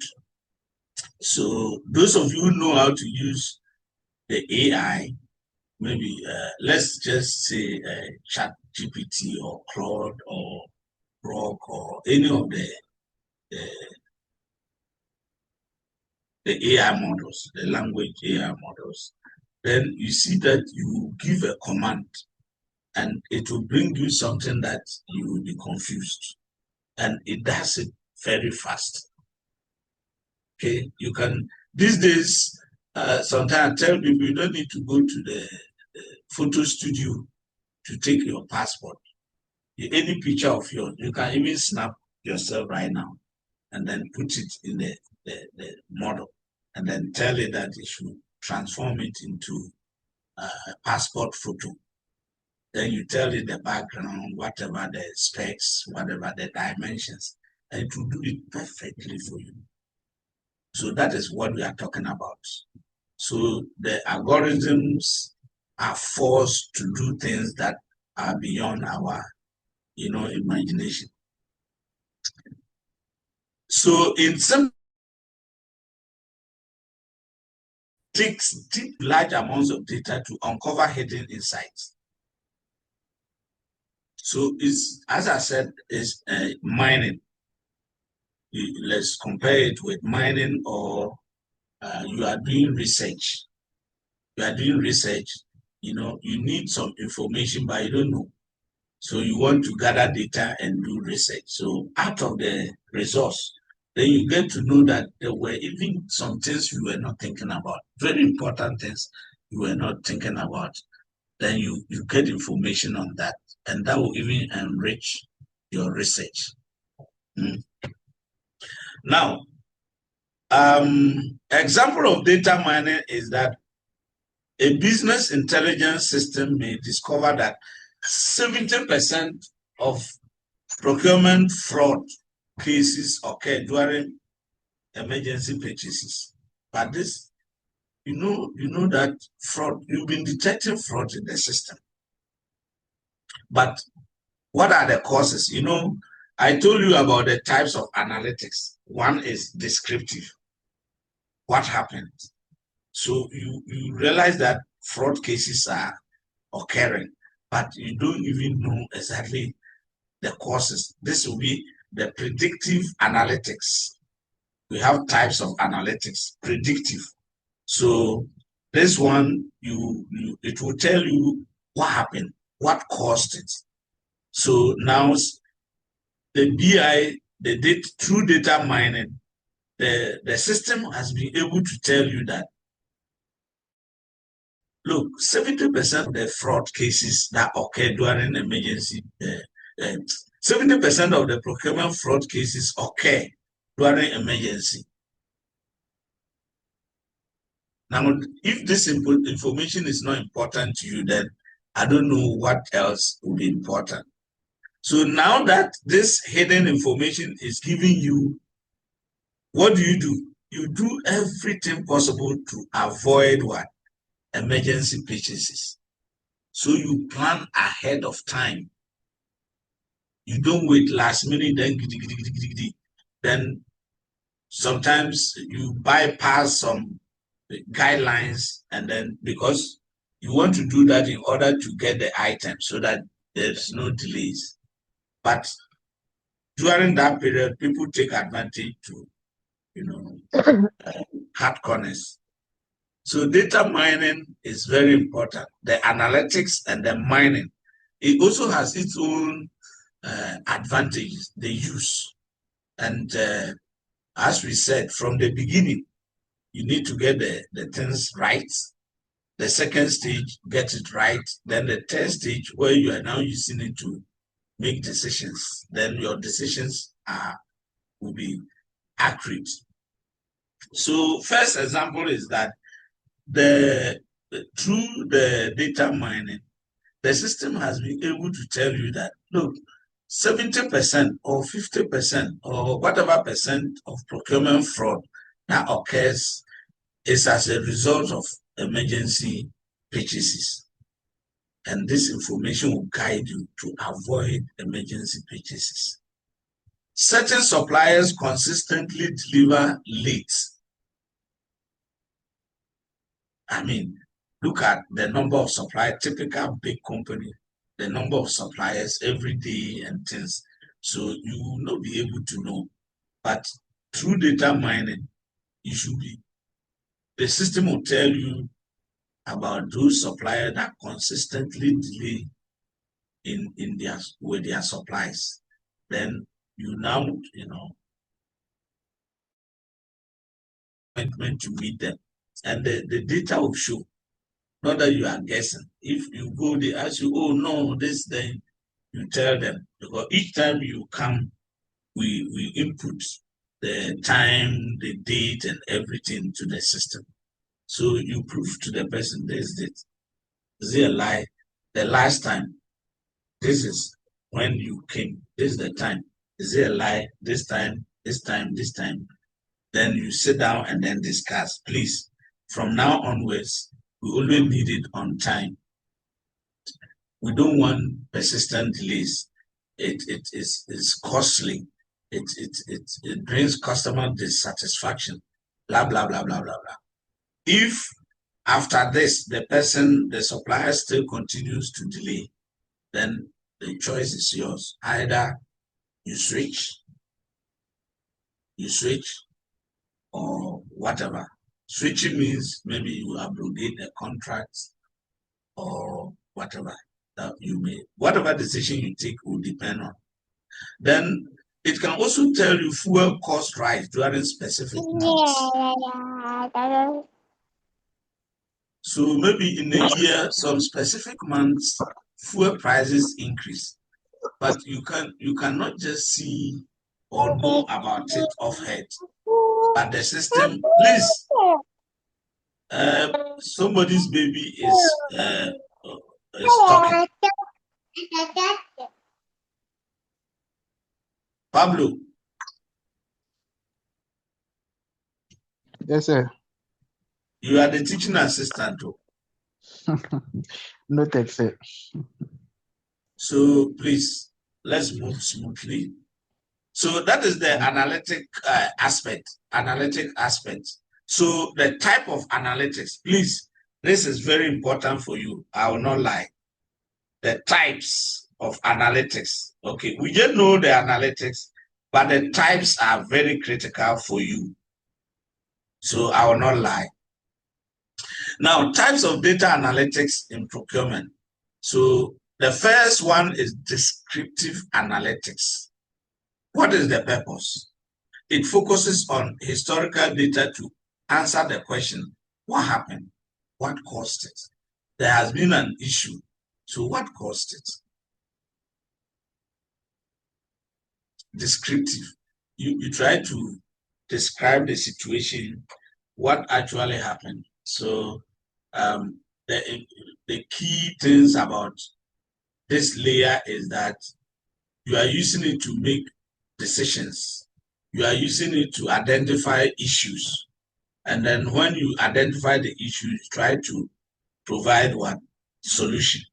So that is it. And definitely there are always issues. So the first part, and this one, let me sound this, it's no warning, but maybe precaution. It is sequential. Hello? Yes, Doc. Hi. Hello, Yes, Doc. sequential. When you are learning it, it must be sequential. A must come before B, B before C, C before D, and that way. You can't go and start from D or E, and then you come backwards. Am I clear with that? Yes, Yes, sir. sir. All right. So here, what is the application in procurement? It helps professionals understand past spending behaviors, supplier performance, and procurement cycle times. Example, analyzing total spend by supplier category in the last fiscal year to identify major expenditure areas. So the descriptive analytics will give you this. So you want to know what has happened or what happened. How do you get to know what happened? You try to pass data, so we call it historical data, which means what has happened before today. Okay, So last week, it could be last week, it could be last month, it could be last quarter, it could be last year. You want to know something about what happened. So that is descriptive. It is when you know, then you can try to diagnose. So you see that descriptive, then the next one is diagnostic analytics. If you don't know what has happened yesterday, how to diagnose? If you don't know what has happened before, how do you prefer a solution? So that brings us to the second, the second type of what, or the second stage of analytics. A moment.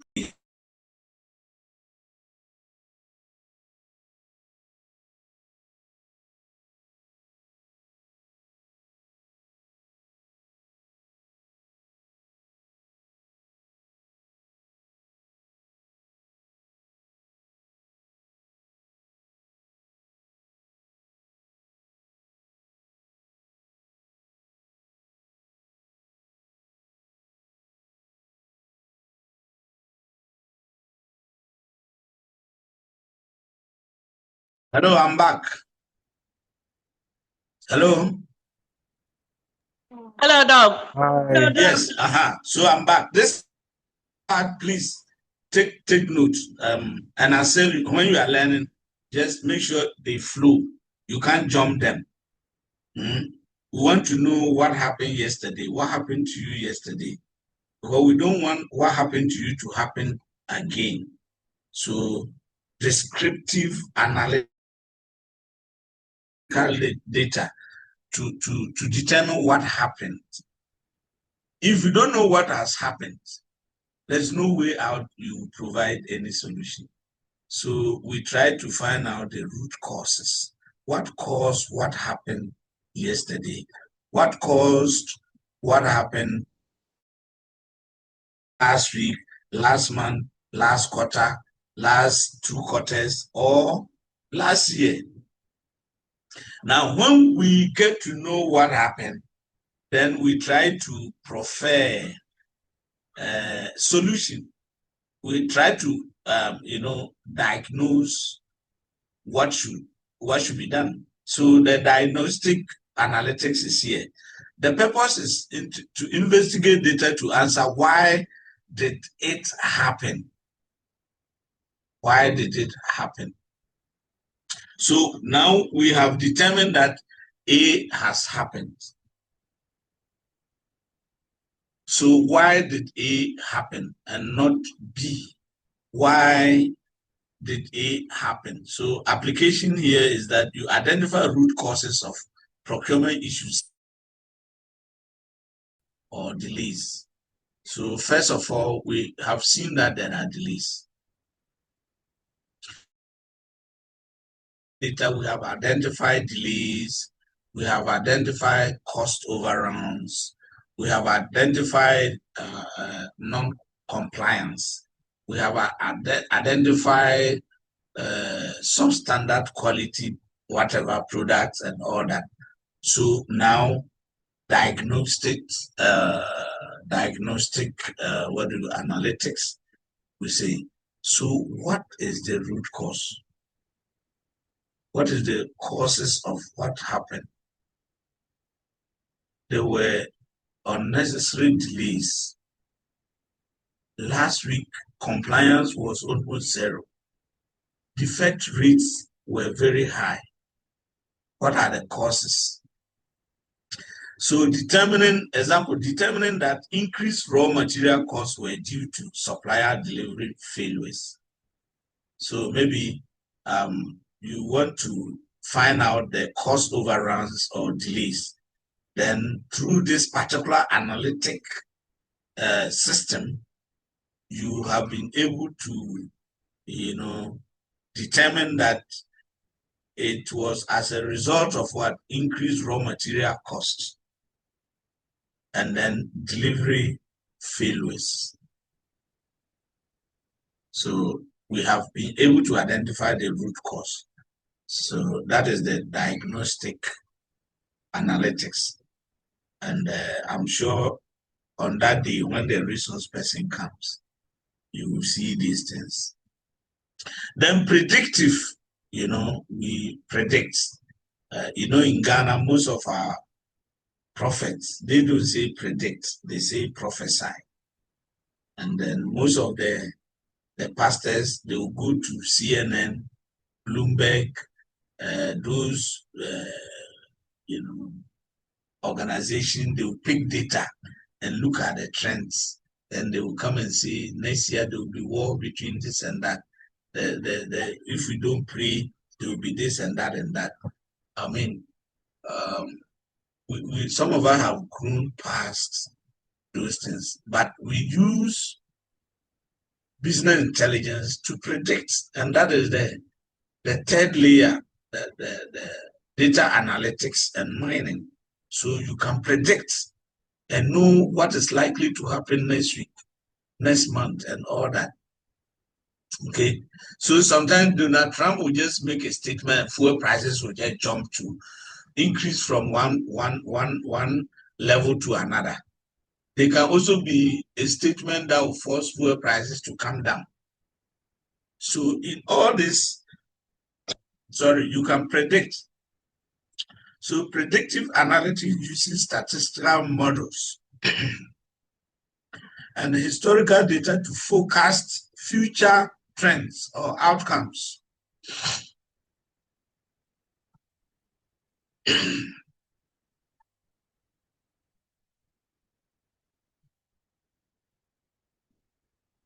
So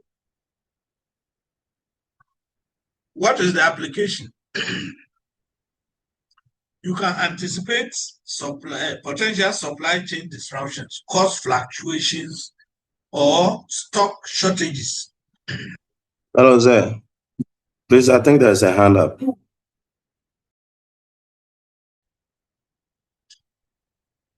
If you are in business intelligence, then you don't get this.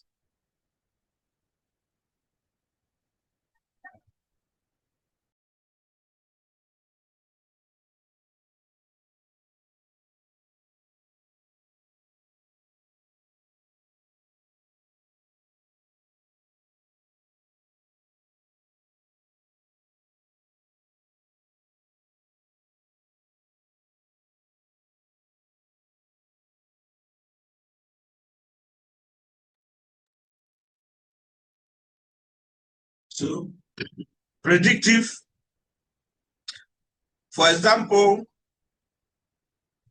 forecasting commodity price trends or supply.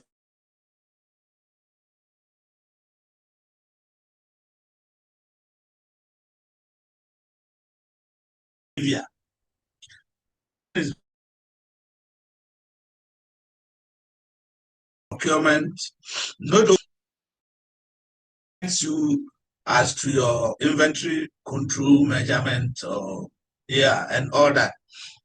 It also guides you in production, even in procurement itself. So for example, you predict that there will be shortage of some items in the market next month, maybe due to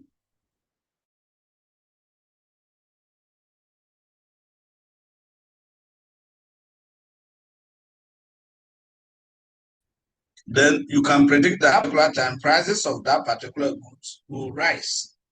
So you make adjustment today, or you purchase them now to avoid to avoid what that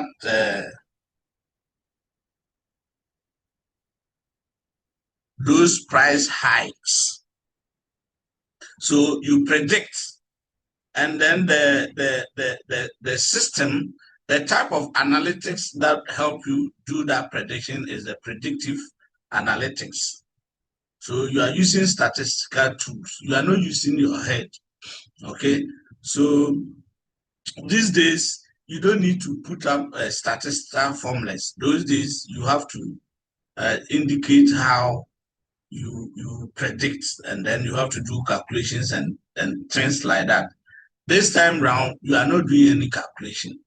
The system is built already. You just need to know how to use it. And normally the organization will train users. So you use it to, know this is it, this is that, this is it. And then mostly the predictions are accurate. Now, from predictive analytics, you go to prescriptive. You prescribe. Okay, it's like you provide recommendation. This side is actionable recommendations. Now that you know a particular item will be in short supply next 2 weeks. That is the predictive. You have predicted that, the system has helped you to predict that next 2 weeks there will be a particular product will be in short supply in the market. Now, the predictive analytics will now help you to make actionable recommendations. Now that you have information about shortage in supply for a particular commodity next 2 weeks, what recommendations do you provide based on what you know? So you see how the whole thing is.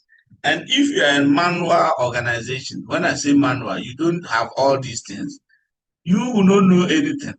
Then the other organization that has intelligence will see what is happening, who know exactly what happened last week.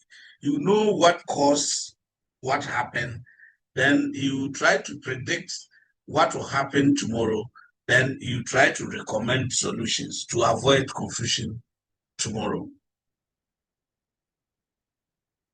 So this is what business intelligence can do.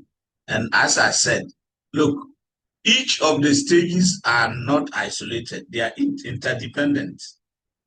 So when you are learning, you have to have this at the back of your mind, that the analytic and then mining stage does not just happen in isolation. It's able to happen because you've collected data, you've cleaned the data, integrated it, and now you are using it to guide you make these informed decisions. So predictive says provide actionable recommendation based on insights. Well, whenever you see this insight, okay, insight means it provides you with knowledge, with information, insight derived from other forms of analytics. That is the other ones. Now, application in procurement. No, it will suggest optimal courses of action to mitigate risks or capitalize on opportunities. So it's even bringing another dimension. It's not only maybe predicting negative things, but it can also predict an opportunity that you can capitalize on and then leapfrog before the other people come to know you are gone. So that is that. Then so that is there are how many? We have so types of data analytics. Descriptive, here I've told you, know them, and then know them as they appear sequentially. So the first one is descriptive analytics. The second one is diagnostic analytics. The third one is predictive analytics. And then prescriptive, you prescribe recommendations. After you know what is likely to happen tomorrow, what recommendations do you provide so that you capitalize? If it is an opportunity, you capitalize on it. If it is risk, you put in place mitigation measures to eliminate or avoid it. Okay. Now, data mining techniques in procurement, clustering. You cluster maybe suppliers based on performance. So a group of suppliers put together. Clustering means just putting together. So grouping suppliers based on performance metrics to identify top performance. So in this case, you are using analytics, okay? A technique in analytics or mining, data mining, to cluster or group suppliers. It's performance. And performance, okay, let me ask this question. How do you measure supplier performance? Can somebody tell us how do you measure supplier performance?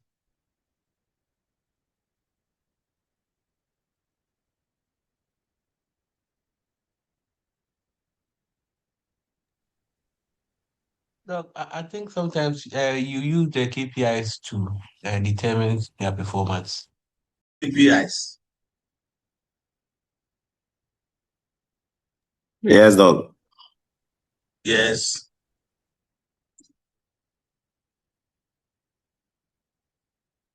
Hello.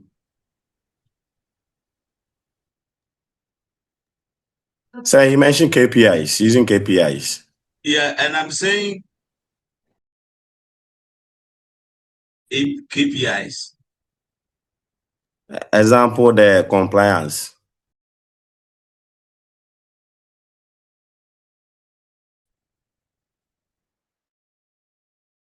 Hello. Hello, Doc. Yes.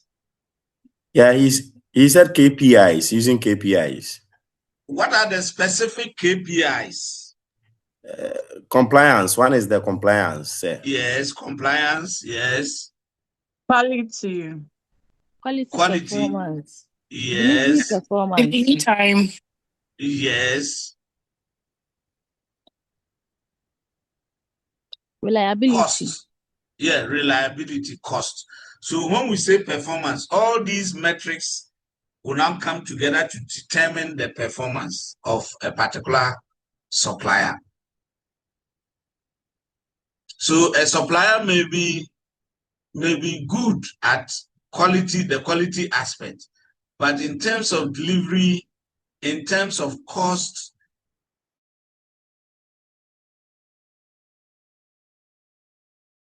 no. So you can rate the KPIs. So at the end, when you rate the KPIs, then at the end you may add the ratings to find out the aggregate, and that aggregate will now measure performance. Then you take another supplier, you assign the same rates to all the KPIs. Then you aggregate, you measure. So if there are 5 suppliers, at the end of the day, maybe supplier A quality is 4, delivery is 3, that is 7. Compliance is 2, that is 9, and then cost is 5, that will be 14. Then another supplier B, his cost is 5, delivery 5, whatever 5, all. So when you aggregate their ratings, see supplier B will score high, so he will be the top performing supplier. So when you now categorize them, your attention is more focused on maybe supplier A, B, because his performance is top. And then you now come to the next. So you have to now engage the rest who are not performing in those various aspects to see how your work turns out. Okay.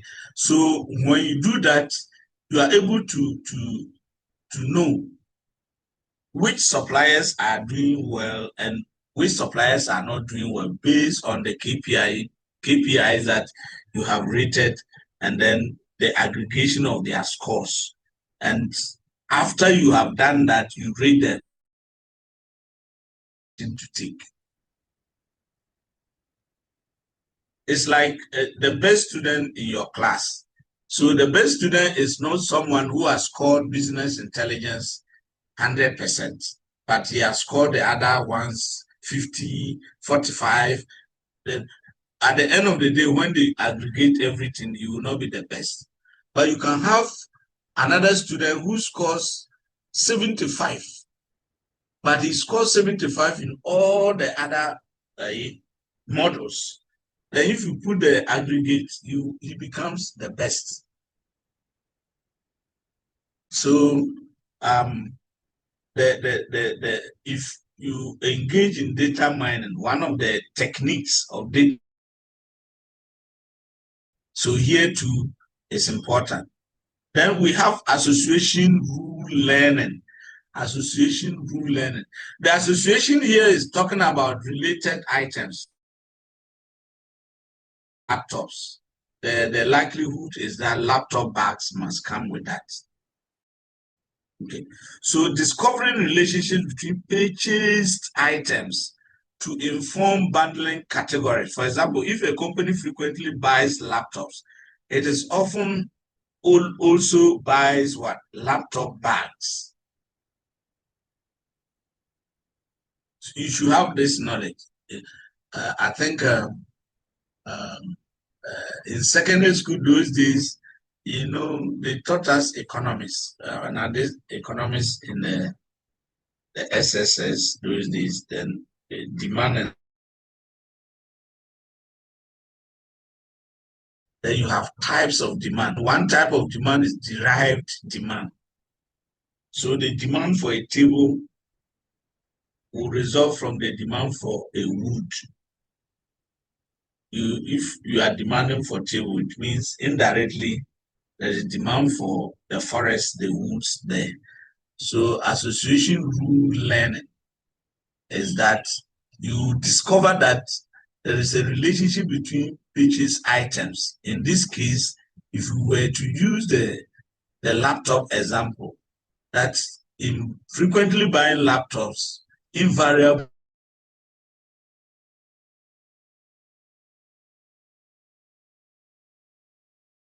getting the laptop.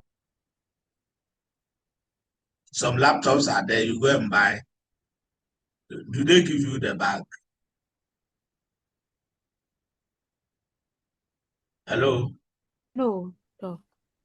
So they don't give you, but you want to complete something. Your laptop, you don't want to just hold it there just like that and be moving around. So you buy the laptop, you need the bag. So this will also tell you so that you know that it's not only the laptop that you are buying, but you know it also comes with the bag, the laptop bag. So that is association rule learning. So you discover the relationship between inform bundling strategies. What am I going in for? You don't purchase the laptops. After that, you come and you realize, oh, I don't have the bag. You bundle everything together because now you know that buying the laptop, at least most likely, the best is that let me get the bags. So you put them together, you know, aggregate that particular thing so that you don't buy them separately.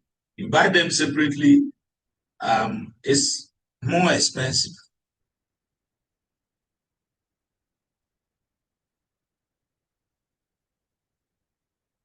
Then we also use regression analysis. You're predicting future spending based on historical data and then influencing factors. You know, today in the morning before I started with you, I was teaching procurement context. That's undergrads, but you see that the context in which we buy, is influenced by a number of factors, both internal and external. For example, if you are a public entity and you are buying, one internal factor or is about the organizational goal, the goal. And then also you are supposed to use or guided by the public procurement law. That is, let's say, is within. Now, external factors, the market, what you are procuring, are they readily available? Are they alternatives? What are the costs involved in getting them? So you consider this, and then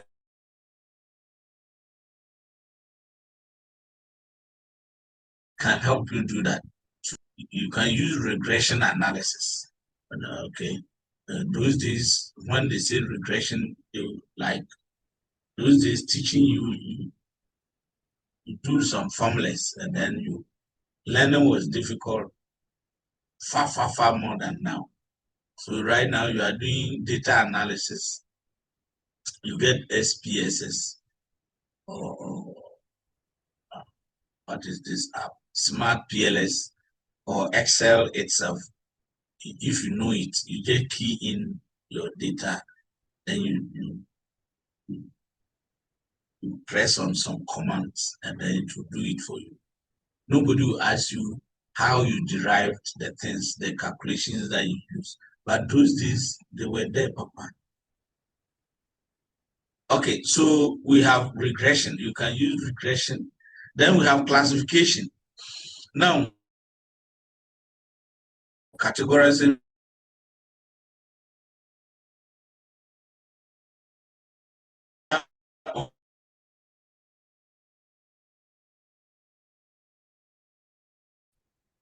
on use or the system flags transactions that fall outside normal behavioral patterns for further review, investigation, or audit. So I think earlier on somebody asked related to this about the flagging issue. So when you categorize the items, and they are saying that based on predetermined groups, you feed that into the system. If that group is not, fed into the system by your category or by your classification, then it's outside. Find those things, and then the essence is that you want to avoid unusual patterns, you want to avoid fraud, anomalies, and other activities. So now that you have predetermined that or predefined the category of items or transactions, anybody who enters the system and then is going outside what has been predefined, then the system will flag it. And even with the Excel, sometimes they will give a command that if somebody wants to enter this, it should see the administrator. So if you have not been given that particular special access, then you want to go there, the system will flag, see administrator. So when this happens, nobody can go behind the scene to engage in any unusual transaction. Of course, the benefits, I've told you, the benefits of all that we are doing, it enhances decision-making, cost reduction, risk management, performance improvement. So, and if you want, let's go to this side too. Benefits of data warehousing. It also brings about enhanced accuracy, faster querying, and all that. So everything improves on whatever. But what I want you to know is that at the end of the day, all these things come together to make what we call business intelligence. What could be, or what are the benefits of business intelligence? Meaning putting all the layers together what do we achieve? Very important.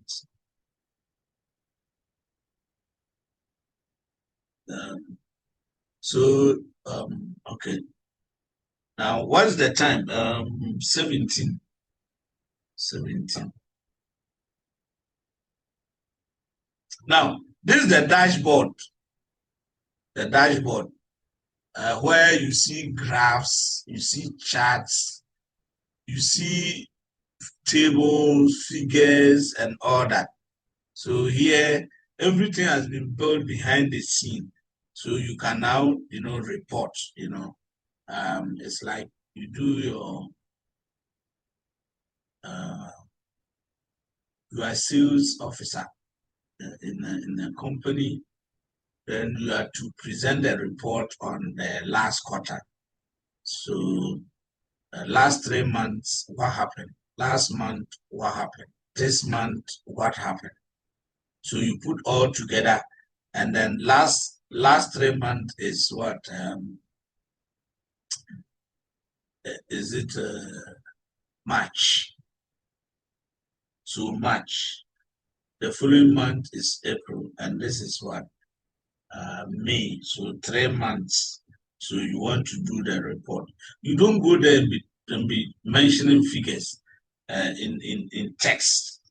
So you are reading and you say in January, then you are mentioning figures in the text. No. So you just try to build a report where you have maybe a pie chart or a bar graph where you have January, you have you have March, you have April, then you have what? May. And then in March, this is the figure. In April, this is the figure.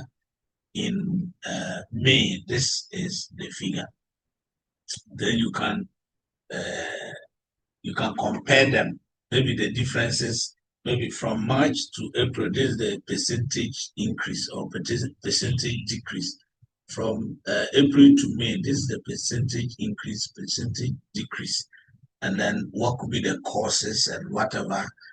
Maybe at the point of entering April, there was Israel, US, Iran war, and then fuel prices shot up, and that has led to ABCD. You are doing your analysis like that. So you don't write a lot where people, you are reading, but this one, the table, the figures are just there, and you are speaking to them. Okay, assigning possible reasons for what led to that. That report, you also follow the types of what analytics, the descriptive, diagnostic, predictive, and then prescriptive. So the analytics will help you what happened, what are the causes, what is likely to happen tomorrow, what are the recommendations. Okay.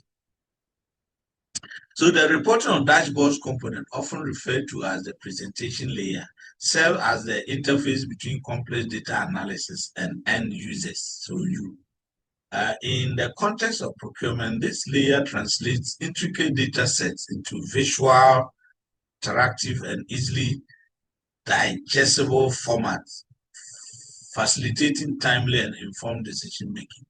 So this one, you see, in a visual form, can represent that by whatever means, whether a histogram, a pie chart, whatever. So, and then it makes your presentation professional and nice. What is the purpose of the presentation layer? So here you are the user, the end user. So you now sit behind your laptop. What happened initially is just behind the scene. The technical people who collect the data, the technical people who integrate the data, clean the data, The technical people will now do the analytics and all that. Then the reporting stage here, the number 4, you sit behind the laptop and you are working. The company head office is in the US. You have regional branches, regional entities. So Ghana, you are here. And then you go to the dashboard, you see you need information from Asia, you need information from Europe, and it will give you. So you take the figures, US figures, Asia figures, then you ask the system to generate reports in the form of pie chart, whatever, then it does it. You use it to do your presentation and all that, making the work easy. So at any point in time, you know exactly what is happening in Asia, what is happening in US. You can make comparisons and then take an informed decision about what is going on. So that is the, what do you call it, the presentation layer.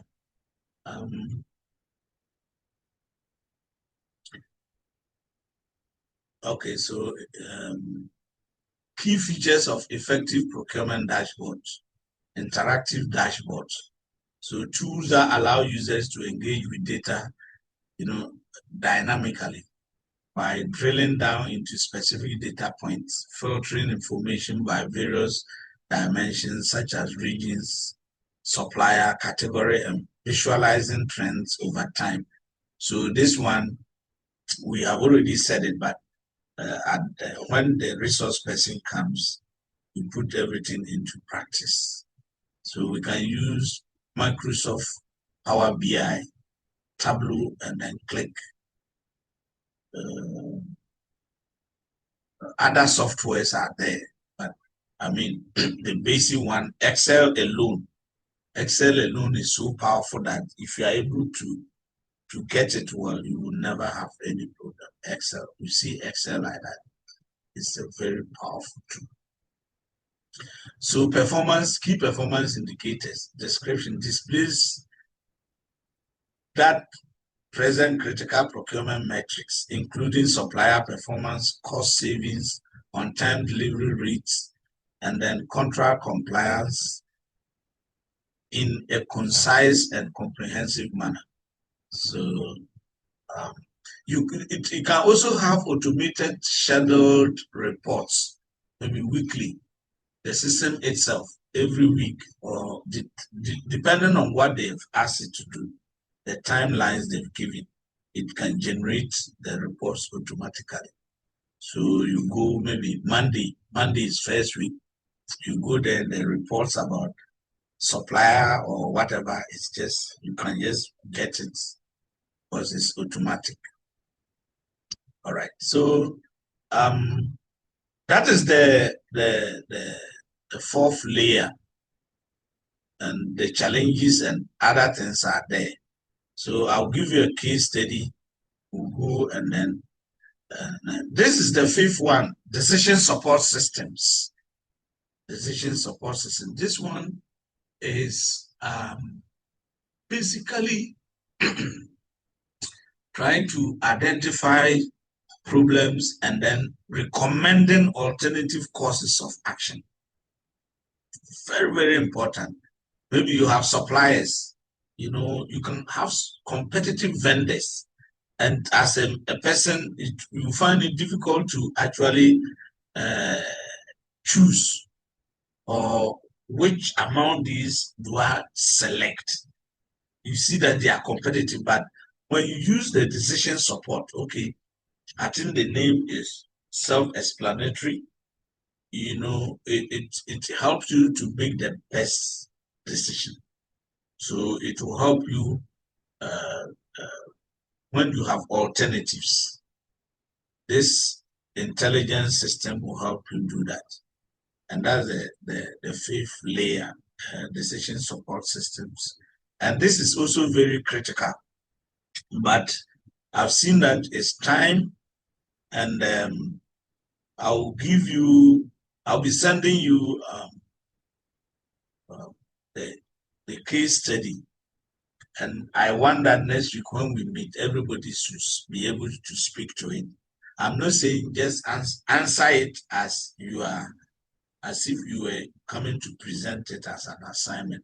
I'm not saying that, but look, at the end of the day, you answer case study. Go there, you try your best. If you are close to each other, you can sit down and see how you can solve it in terms of group work. It will help you. So next week we can take some of these things and then we all discuss the case to see. Because as I said, all these things that we are learning, it will be applied in a case. So nobody is coming to tell you to just describe the layer and all that, but it will be applied. Maybe you are given a scenario about a procurement organization. Then as you read the case, you identify issues and all that. Normally the case is procurement company A is blah, blah, blah, blah. And then the board has met and they've identified that they will need an expert in business intelligence, and you have been chosen to come and solve their problem. So now take over. So in order to do that, you need to identify the issues that are, confronting the organization, and then you try to prefer solution to it. Then at the end of the day, you get your marks. And it's more practical because you can in where you work, you may identify some issues and things. And one day they may ask you, can you write a proposal as to how to, solve the problems that we are facing in the organization? And then that is it. So the essence of the case study is part of the system, the master's system. So it's not like you are being tested. You should know it and then apply it. Yeah, it's 12:30, right? Pablo. Yes, it's 12:30. Yeah. So any issues, I'll be sending a case study, as I said, and then if there are no issues, some of us will now go and eat. We want to also eat. We are hungry since 7 a.m. to now. I've been talking. If I'm not a pastor. Doc, please, your slides. Okay, I'll be sending them as well. Who spoke, please? What's the name? My name is Fidel. Okay. So Thank you. I'll be sending the slides, okay? Okay, Doc. All right. So I think I forgot to do that the last time. So Pablo and all of you, please, the resource person, in fact, I think I should have met you before scheduling the time, but I thought, in fact, it never occurred to me. I thought everybody was in Accra, so quickly I did that. But if